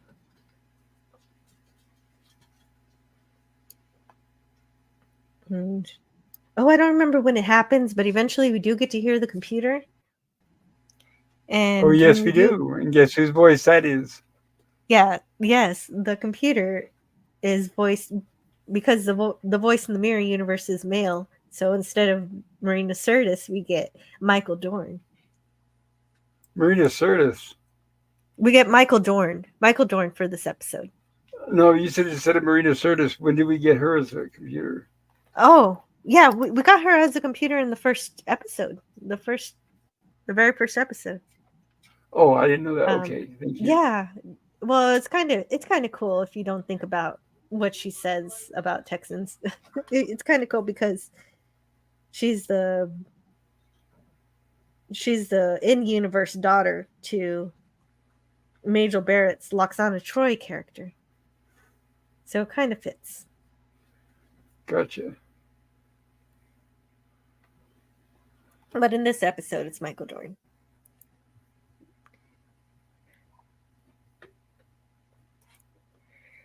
And so Kirk gets in a little fight because he's already lost the transporter room. Because he was told by Uhura, Uhura tells him where Spock is. And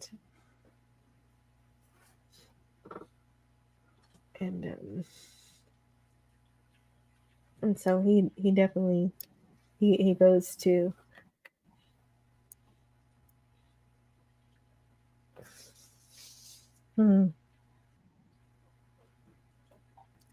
and Kirk karate chops and they have a struggle and the guards grab him.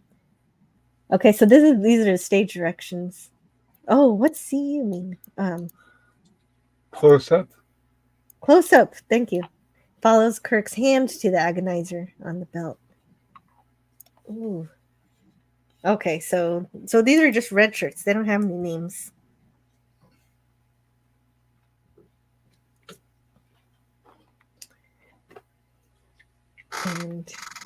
And so they get the agonizer. He crumbles.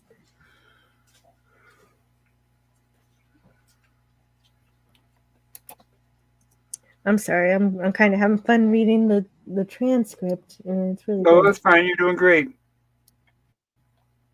And I love that they zoom in on the auxiliary control here in terms of you know where you are. This is the classic place where you take over the ship.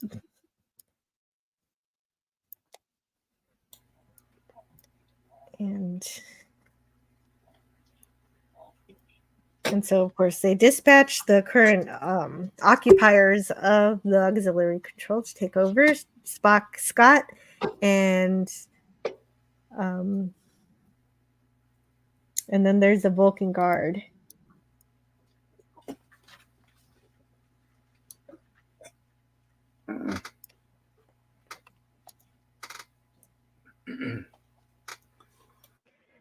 Red shirts are still the same in the Mirror Universe.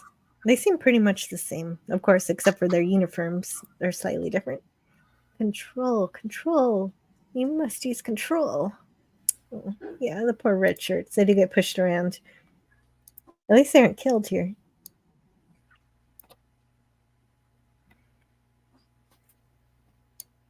Oh, that's right. That's another thing is that I don't know, it's in the Mirror Universe, the phasers do have a stun setting.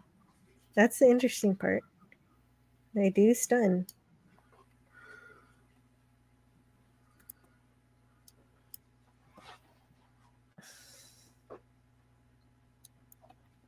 And this is where we get our funny bones moment. Oh yes, that's right. Yes, he's enjoying. Where he says, I've never used this much before, then he has a smile on his face. Mm-hmm.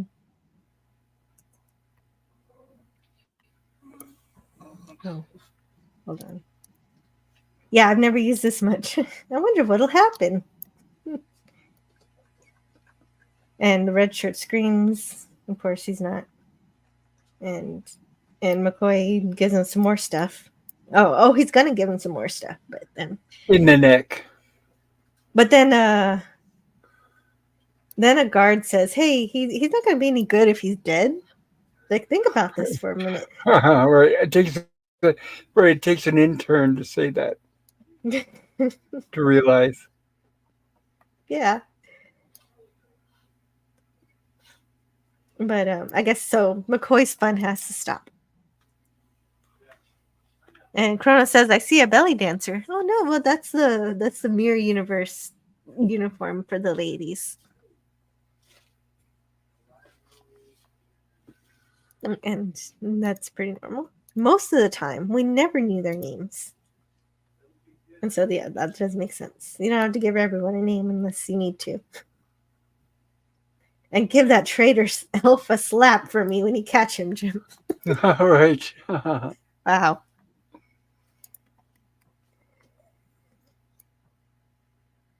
And oh no, McCoy does continue. He does.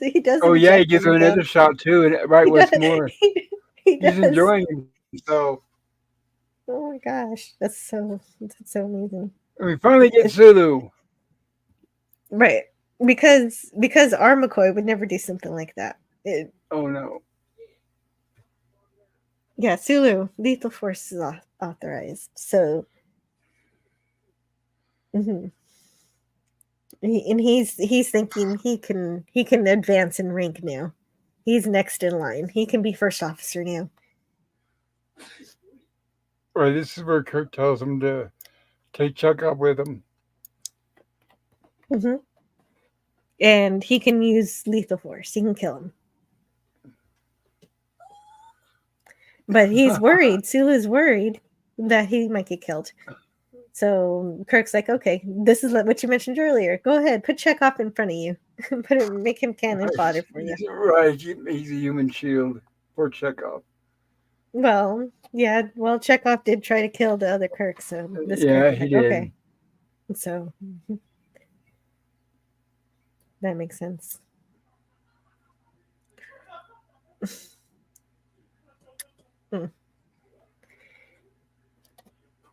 And McKenna really likes Sulu in this universe.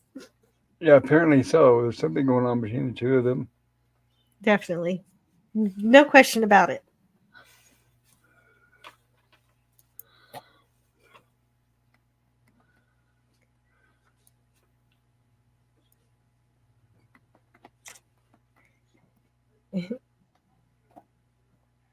Oh. Far.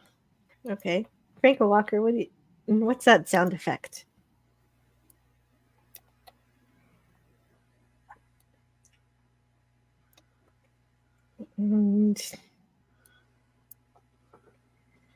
Okay, so I need just a second here to catch up to where I am. No problem. So here's where we get Chekhov, who's put in the firing line, as you said, and he's got basically a red shirt behind him. So these two guys are disposable. And this is their phasers set on kill. Right. Yeah, his phaser set on kill. Sulu, well, because the lethal force was authorized, so that one Vulcan that was on Spock's side is gone. Yes. Yeah, I guess there's another Vulcan on the Enterprise. Yeah, well, yeah, there's more Vulcans, I guess, in the Mirror Universe, because in the Mirror Universe, Vulcans are more violent. Oh, then they're very useful.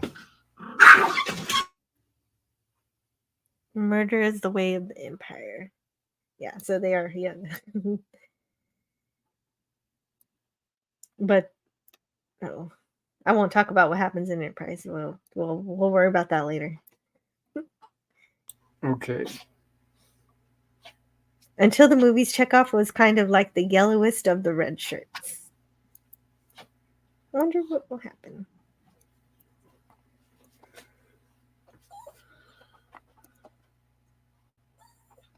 They're demanding we surrender. Oh, the Andorians want them to surrender.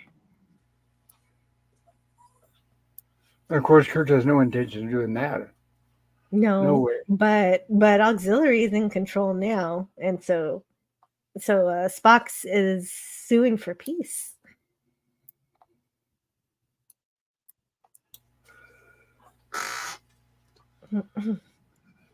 And Chekhov. Okay, so what's happening so far here? Did we lose Sulu yet? Did Sulu go down? Yeah, okay, so Sulu got stunned. Yeah, Sulu got stunned. They didn't kill him. And Chekhov joins.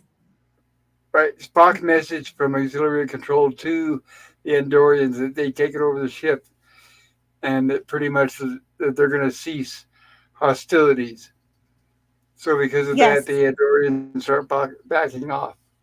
And much like in the first Mirror episode, Chekhov knows to go with the winning side, and so Yes, he joins both of them. Spock. So yeah, as soon as they And see so- that they have the phasers on stunned, they realize that maybe they are looking for a peaceful outcome. Right, because Spock is thinking about the future of the Empire, and that seems to resonate with anybody who's listening to him. Vulcan is subjugated. Is Vulcan subjugated under Earth, given that it's called the Terran Empire? That's an interesting question. I think that's something that I was saying that I wasn't going to talk about Enterprise, but yeah, that is what happens. First contact is a little different in Enterprise, in terms of when Zephram Cochrane goes out to meet the Vulcans in first contact. He holds them up instead of meeting them in peace. So things are a little different. Yeah, this is where they're contacting the Andorians. Mm-hmm. I And love they're it going when to join Spock them. starts. Yeah, I love it when Spock starts playing that recording. That just totally drives Kirk over the top. Yes, that's pretty great. And he doesn't just play it once. It's on loop. Puts it, he puts it on continuous loop. Where's Mr. Leslie? I love the reference to Mr. Leslie. I don't think we see Oh him. yes. No, But we they don't. keep mentioning him. I was like, At least where they are they did going to hire? mention him. I was excited about it because I wanted to see who they hired, who they cast for Mr. Leslie, but we didn't get to see that. I'd be afraid That's if I was stationed aboard that ship. I'd be afraid to call in sick. Yeah, well, he picked a good day to do it. Right. Report to the agonizer. Burger 414 says, I remember the Starfleet technical manual that listed a bunch of colors, although they didn't explain any of the others apart from Academy Silver. And Sulu reports that Chekhov and the others switch sides. Oh yeah, she was about to get Kirk actually was about to what was he about to do to her? Some form of discipline. That's what we were anticipating because it looked like he was about ready to hit her. Mm-hmm.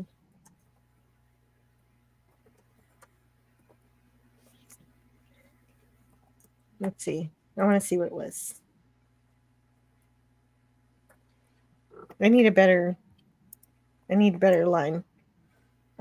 I'm glad I got the captions this time. Oh, Granny Mahara, rest in peace. Yes, we talked about him in the first one. Yes, rest in peace, Grant Imhar. He does a really good job in this Mirror episode. Yes. We didn't get to see him do much. He did some stuff in the first one, but I think he's really coming into his own Sulu here. Yes. Kirk was going to send her to the brig. Oh, thank you. Thank you. Thank you, Franco Walker. I wanted to remember that. And then when he doesn't, he realizes that it was not a good idea to send her to the brig because she's still on his side. So then he takes it back. He's like, never mind. Go ahead. Go back to do what you're doing. Because they don't have Chekhov anymore. Until next time.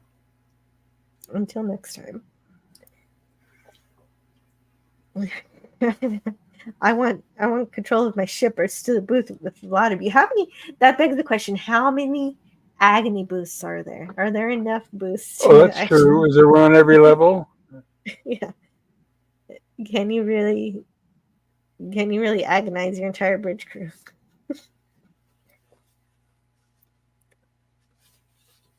But,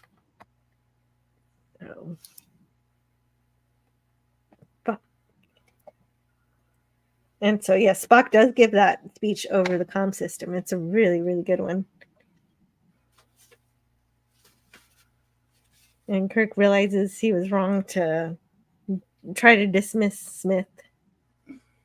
Because she's all he has to fly the ship. Although she can't really fly the ship or to navigate the ship. But she can't really navigate the ship either. Right. That's what he was blaming her for. She said she could navigate it, but she said they had her locked out from auxiliary control, and that's what he was going to blame her for. Mm-hmm. And this is where she And shows Spock the tangless device, and it's great because what they didn't do in TOS, they do here. She explains here the origins of the tangless device. mm-hmm. Oh yeah, James met an alien scientist. This isn't in the original. At the Starfleet penal colony on Tantalus 5. He pillaged her laboratory after he dispensed with her and stole this device. Yeah, and see, we had talked about that when we watched the TOS episode, Mm-hmm. and we had to fill it in ourselves, and they actually explain it here. We did fill it in ourselves, so I feel like I thought this was canon, but we were headcanoning it, and this Right, one we were also. headcanon it then, and right, they were pretty much saying the same thing we did.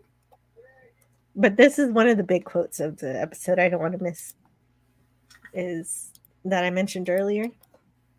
Yes. No revolution can succeed utilizing the same methods which failed the previous one. So Spock studies the device. He takes the tool from Moreau's hand and activates it. And it winds down. So he was going to she wanted him to kill him. Right, that's where we get to reveal the remote that she had hidden in. Yeah. And Spock is confused because she's the captain's woman, and she says, but not this captain. So which she has her heart set out for the other captain.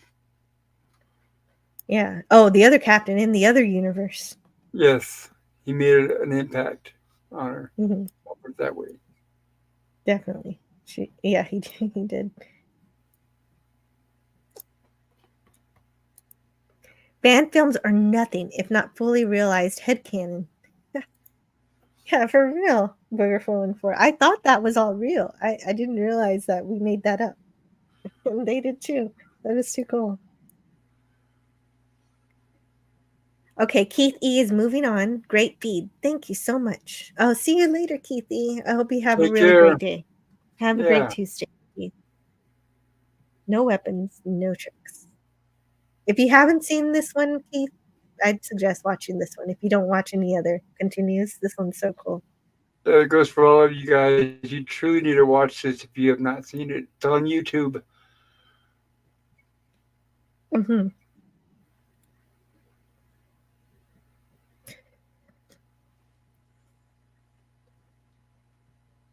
And so Spock doesn't have to use the Tantalus device today, and so he won't. Because he doesn't want to be the same. He doesn't want to use the same methods. And, I like this. I like how they use the chess as a visual of their contention.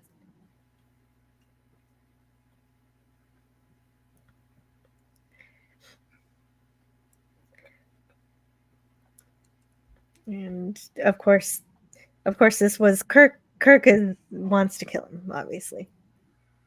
Can't wait. That's why you know you can't trust him. Yeah.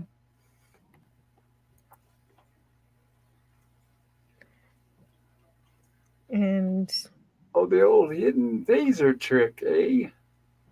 Mm-hmm. Yeah, the little phaser you pop off of the phaser itself. Mm-hmm. Phaser 1, I believe. Phaser 2, I think Phaser 2 is. But he can't do it. He can't use his phaser because Spock knew better. He made sure that Scotty put a dampening field. Yes, a level 3 dampening field, which deactivates it. Yeah, and so in fisticuffs, of course, Spock is stronger. Kirk is great at fighting, but Spock just tosses him across the table pretty easily. Yep. Reminiscent of TOS. Mm-hmm. And that's very much an accurate display of his strength. Oh, and this is also another way that Spock uses the intercom to a great effect. It's hilarious. This is yeah. He says he catches Kirk when Kirk is talking to him, and they're making chess remarks, and he calls his crew pawns. He says they're pawns. Pawns need a king. They serve for my conquest, my victories. And he's talking about the crew, and he's having kind of a dignified tantrum here, throwing the pieces of the chess all over the floor. And so it's live, and he doesn't just play that once again. Once again, Spock uses the power of the replay and puts it on a loop. Right. And he's got the intercom turned on, which Kirk hadn't realized. So the whole crew is listening.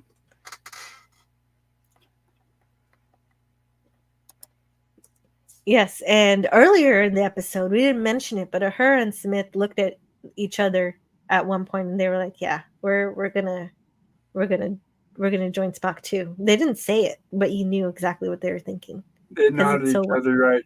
And Asila's like, "What are you guys talking or doing? Right? What are you guys looking at?" Right, he does notice it. And this is the point where they have knives at his throat.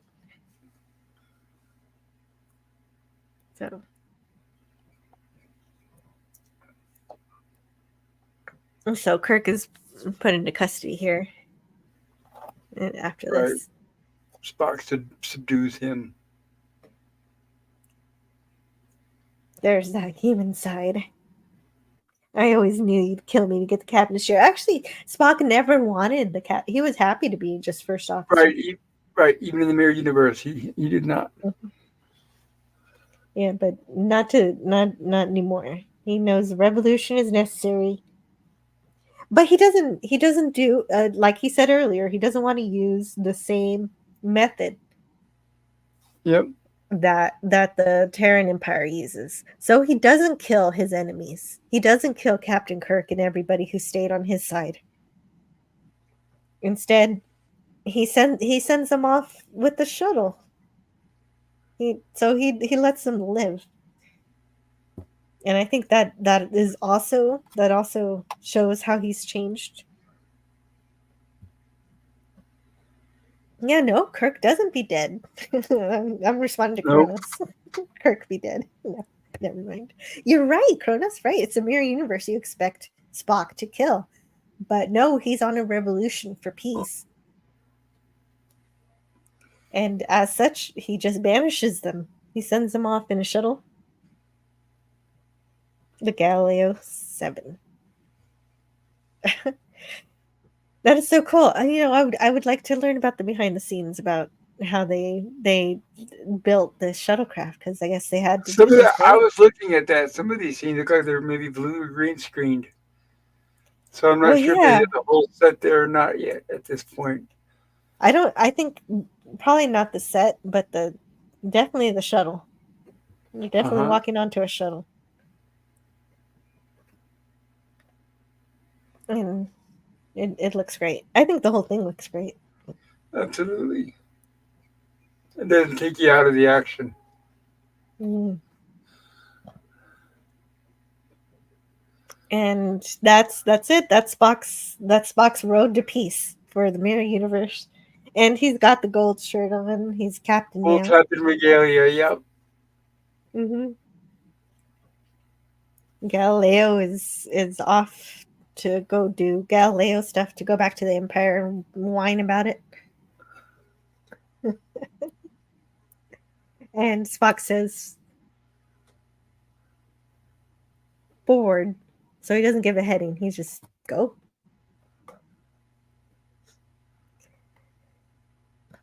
And that's cool. I don't know where Chekhov is actually going to go. Maybe he'll think of somewhere in a minute. And they just wanted to be dramatic. That's true. So let's see. Let's look at some other credits here. Since I didn't do the research, I want to see who these people are. Asia DeMarcos as Marlena. Like you said, she looks like the original Marlena. Yeah, very good casting. Mhm. I was happy with that. Asia DeMarcos. So let's see what she's done. Oh, she's been in Miss Congeniality. And what else? Well, so she's another actress. Actually, Star Trek Continues is the last thing she does. She doesn't do anything afterwards. I wonder why that is. Wow. Yeah, that's She interesting. she did some small roles before that, but for whatever reason, this was the end for her.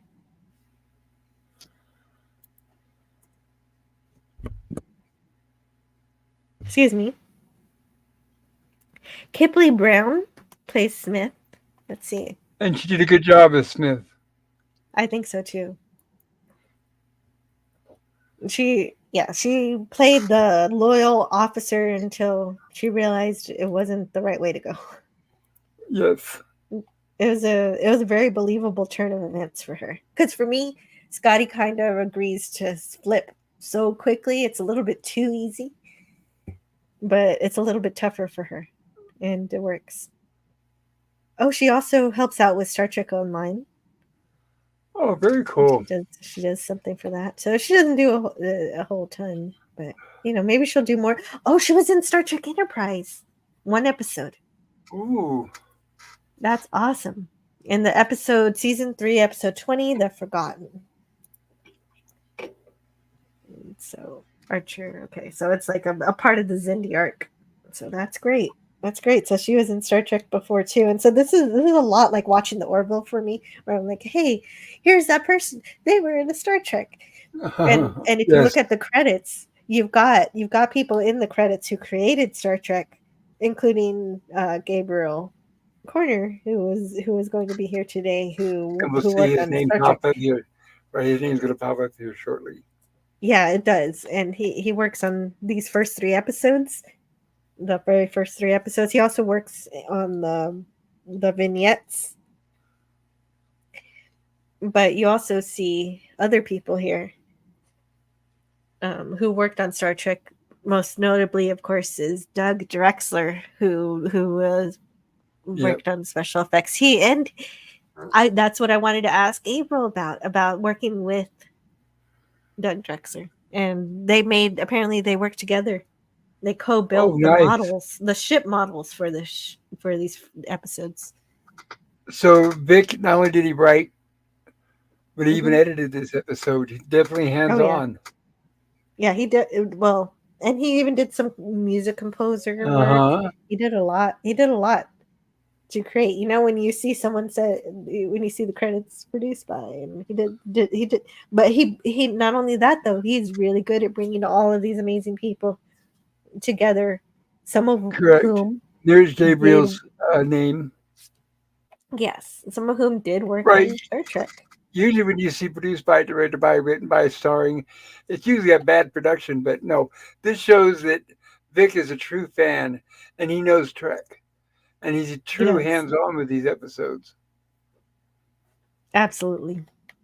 Yeah, thanks for the Mirror Universe. Later, taters. Oh, Kronos. Oh, thank you so much for stopping by to enjoy the Mirror Universe with us.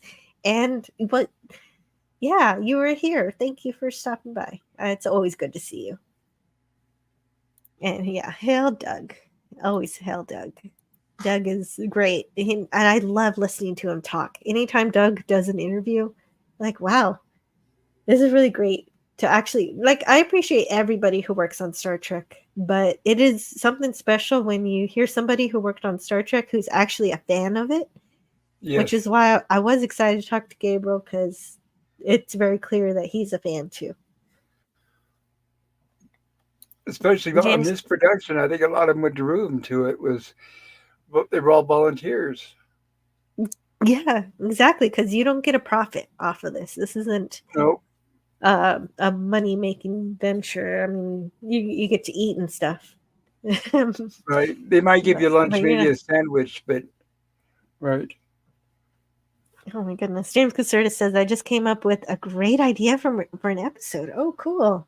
Hey, and Franco Walker wants to remind you guys, anybody listening live on the replay, or whenever, please subscribe and hit the bell. Share, hit like, and select live chat. Thank you, Franco. Appreciated. Thank you for watching, Kronos.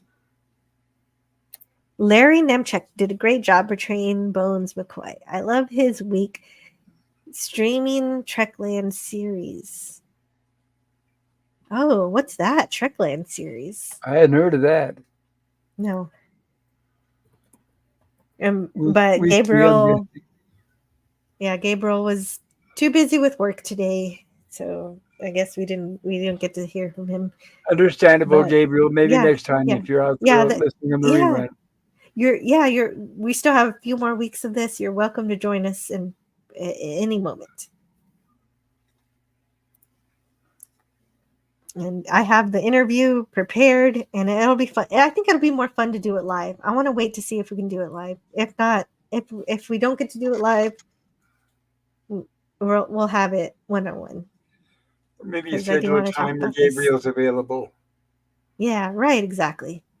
I'll work around his schedule if he doesn't ever make it to this podcast.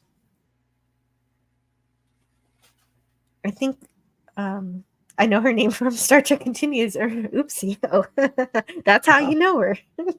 You know her from here. That's okay, though. Oh, I missed this. Wes Cagle said, is her name Asia, like the continent? Or is it pronounced Sia, like the character in the anime High School DxD? I'm guessing the former. Oh, it could be. It could be a Sia. Yeah, I've always thought it was Asia, but a Sia. It could be a Sia. I'm guessing it's Asia. I've never heard of it pronounced Asia or whatever. Me neither. But let's see. I'm gonna check a video. Oh my goodness. Usually this is easier to find. Oh no, because it put an N. I don't want an N. That's why it didn't work. Here we go.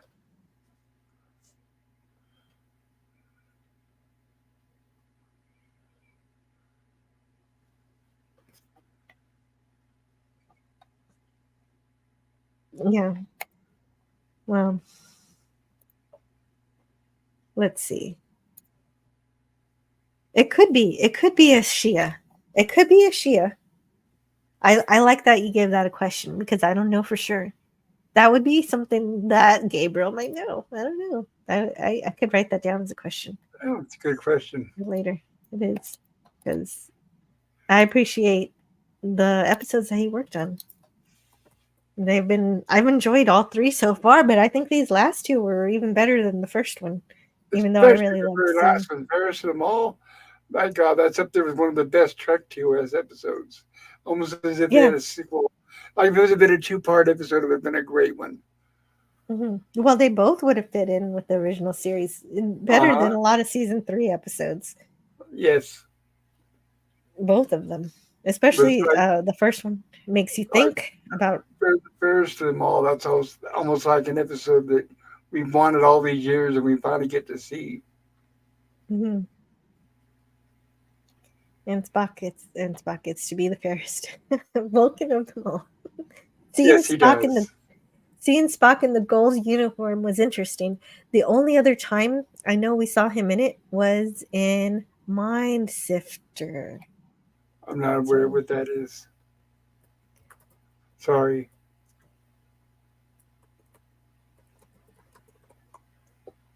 Sorry, guys. I'm like an old school, mostly TOS fan. Yeah, I didn't know what that is either. So I'm looking for it. Mind Sifter is a Star Trek, the original series short story by Shirley I can't pronounce that. Maisky. Oh my goodness. That's okay. Sorry. But Shirley wrote it. Published in the anthology The New Voyages. Oh, okay. So that's another Star Trek fan film. And I guess maybe it was on Was it in a fan film? Oh, there we go. Booger has an Booger explanation. 414 was a short story in the New Voyages book, that Phase 2 film, and as an episode. Okay, so As it an did get to episode. be screened.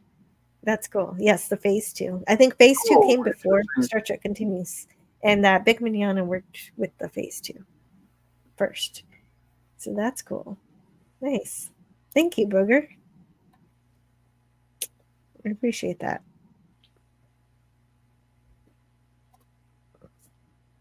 This was one of the best episodes of this series, says Wes Cagle. Oh, really?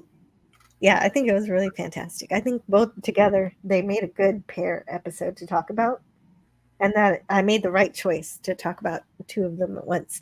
This would have given us, we might have had to accelerate the reviews a little bit, but it would have given us plenty of time for the interview. And so, and I think this is good that it doesn't use up the entire time.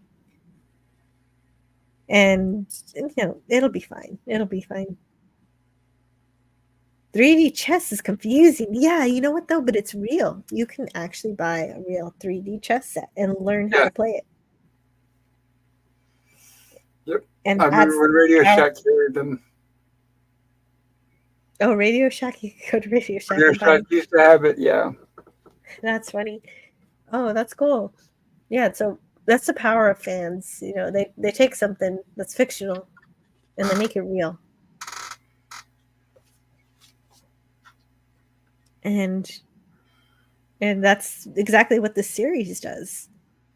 And it really makes these you feel like they really care about Star Trek, and that they know what's supposed to happen in the Star Trek universe, and you watch it and you're like, this is Star Trek, even though officially no, it can't be because they don't own the rights.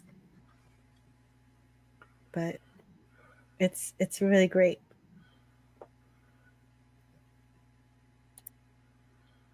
Kirk was going to send her to the brig.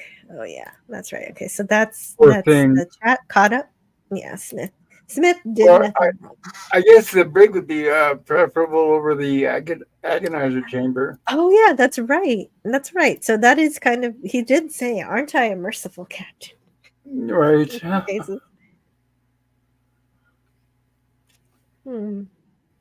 Right. Okay, I did stop my share screen. And so I think that's all that we have for today. That's our review. We did it. We did it, and it was fun. It was. I enjoyed it.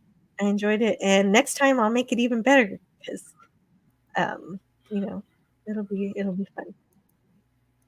Booger 414 says, I think Franklin Mint made a collectible 3D chess set. Ooh, that would have been pricey. But it sounds like it would have been nice. Let's check it out. I got a minute. I had a Franklin Mint Enterprise that had rubies for the nacelles. Oh my God, you're not wrong. Holy, that can't be. Oh, that's my alarm that says that it's almost time to go. Oh, I can't show this because Amazon shows your address. So let me see. Oh, I'll show this one. You can get a pre-owned Franklin tri-dimensional chess set for $450. Oh, is that all? For the low cost of $450. Hardly inconvenience. You can pay for interest-free payments of $112. Oh, how nice. And then never play it because you don't want to get a scratch on it, right? Exactly. Oh boy. Yeah, you'd have to have it. You'd have to have a place to display it. Oh, look at those pieces. Shiny. Tri-dimensional chess set. Amazing.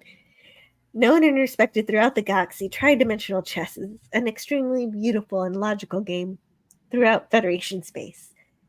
The game is respected for its logic and played and enjoyed in a variety of forms, and while the game reaches the expanses of the universe, it is generally known that its beginnings can be traced to a basic game enjoyed on planet Earth in the 20th century.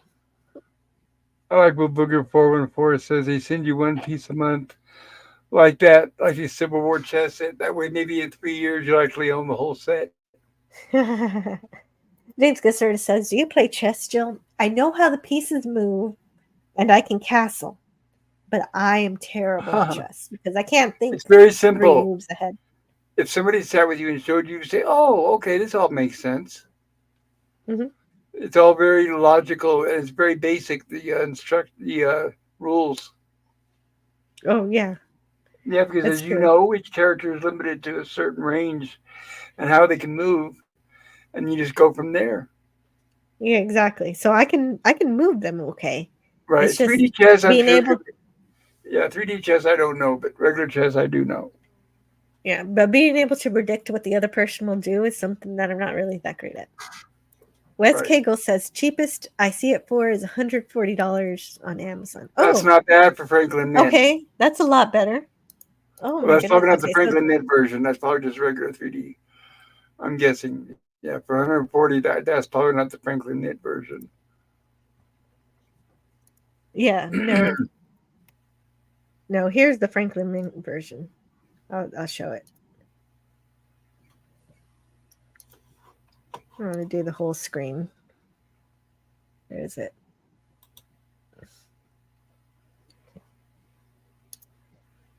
Here it is.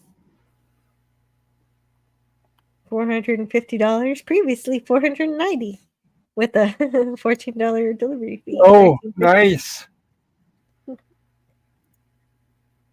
But it is available. Yeah, there you Look at go. that. With Those are the shine. beautiful. Yeah, gorgeous shiny pieces. They look a little different from the episode, but I like it. It's They do. fancy. Yeah, I'd be afraid of them getting Mm. scratched. I'd keep it in the box probably. Mm-hmm. It's okay to James Caserta says it's okay to cheat if you don't get caught. Hey, James Caserta. It's from the mirror universe.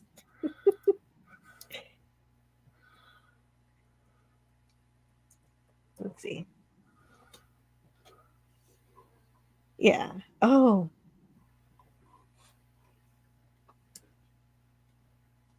Well, this one here says, okay, so it looks like you can get a buy it now one for $200, but I don't know if you get the board or if it's just the chess pieces. That doesn't look right to me, I actually. don't know what good it would do That's without not the it. chess pieces. Yeah. I think No. you get the whole set. Oh, they do. They do other chess boards too, not just Star Trek. That's why it's so special. Interesting. Yeah, yeah, you can get a pre-owned one for $200. So that's the cheapest I've seen. It's not bad. Yeah, better than $450. Years ago, at a convention, I was in my Klingon costume, challenging passersby to play Quarto against me. That I don't know. So you'd have me on that one, Booger. Mhm. Um, mm, let's see.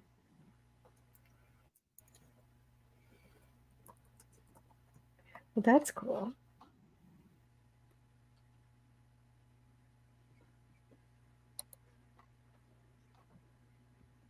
Oh, it's a game from Star Trek Voyager. That's why. That makes sense. Okay. Yeah, that would explain it. Hmm. That would explain my ignorance. It's a board game that is somewhat similar to chess. Oh, and somebody made it. That's cool. Did you make it yourself?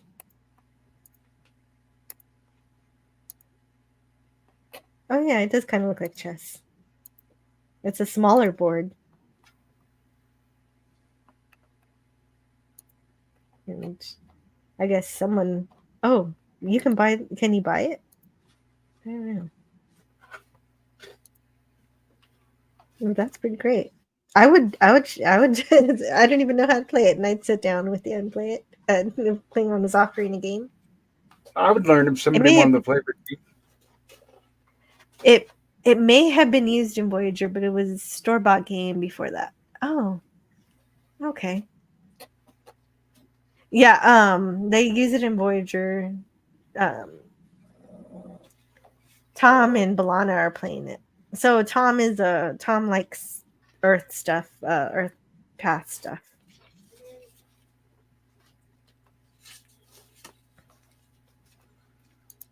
Okay, so it was a real game. It's not a Star Trek game, but it did show up on Voyager. Just got lucky, I guess.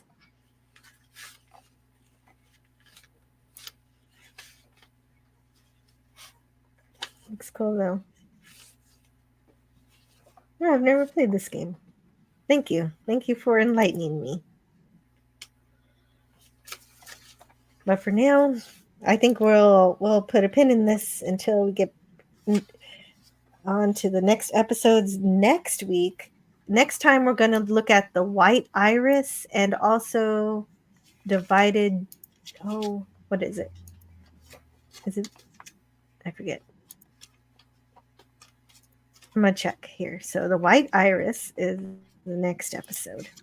And after that, we're going to have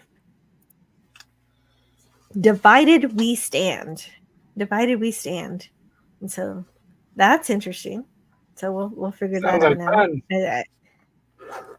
That one, so we'll see if that has to do with the Civil War. That's what that looks like. That's going to be about. Neat. Well, thank you guys for hanging out. And I appreciate you checking in. Was it Wars that they had a game where pieces beat the others over the head with clubs? What? I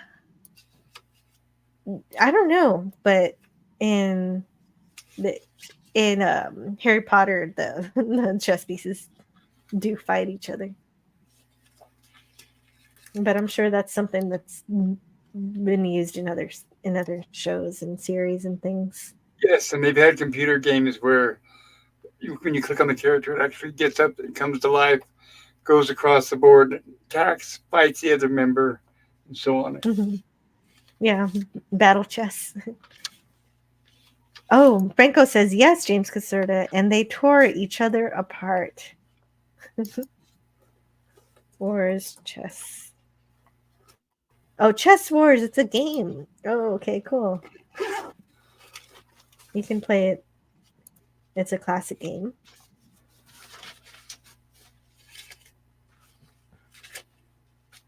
Very neat. In Wonderland, they play chess with live pieces. Right. And so that's all we have for today. We'll see you guys next time. I hope you have a wonderful Tuesday and have a great week after that. Thank you for having me on today, Jill. It was amazing and it was very fun. Yeah. Yeah, this is a throwback to our classic reviews where it's just it's cool, right? Yeah, good old days, as they say. Exactly. So bye guys. See you later, Booger414. And Matt G showing up just as the end as I'm ending here. Great to have seen you, Matt G. Thanks for the review. And I hope you guys go and enjoy these episodes because they're really great. And which movie? Thank you, everybody. It's so good to see you all you guys in the chat. Yeah, we had James Caserta, Centaur Ranger Donnie, Wes Cagle, Franco Walker, and we also, who else came by today? Kronos was here. Kronos stayed around, and so Keith E. also hung out for a bit,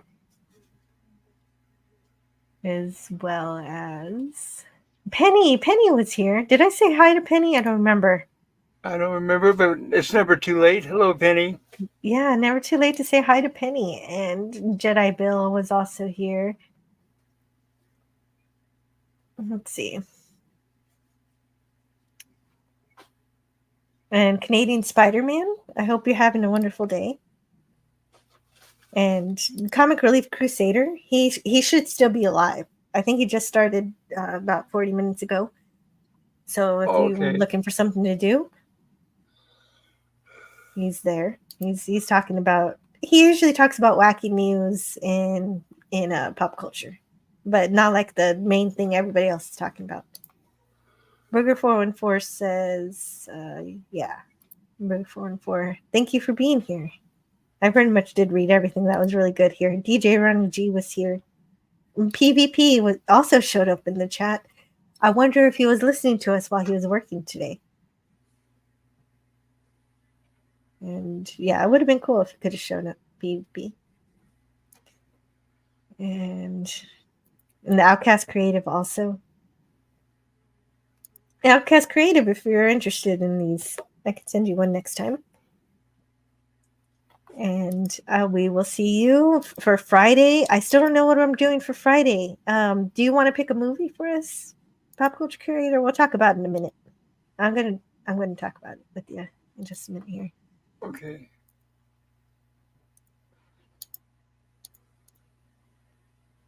So bye, guys.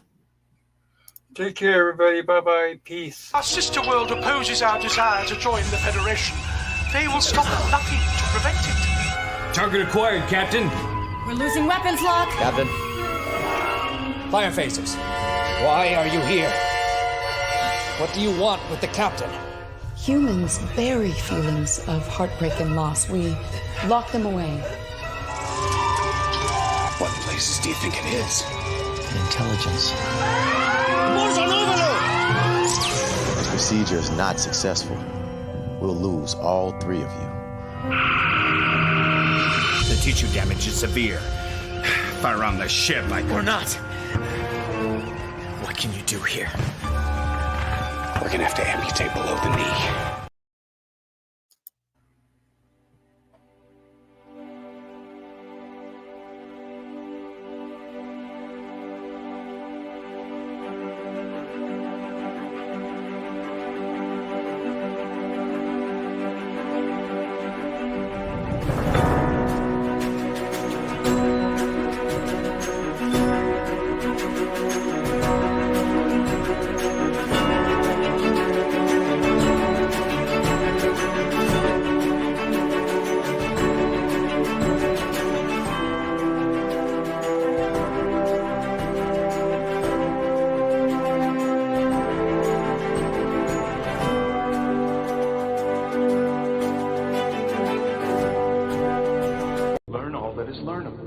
And the ways our differences combine to create meaning and beauty. It has always been easier to destroy than to create. Well, now you have something new to think about. Carry on. All right, move along. Done. Stop it. Get off of the things. Go outside. Get some food. It's like, it's a time of day where you live. Go do something. Shut up, Snoopy. I don't care. You smoke too much. Let's go. Let's go adventure. Let's go explore. The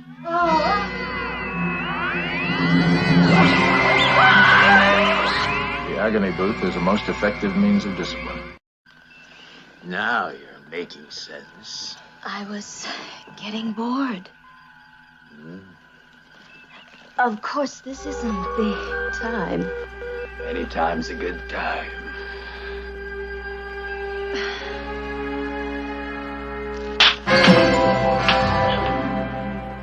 I'm afraid I changed my mind.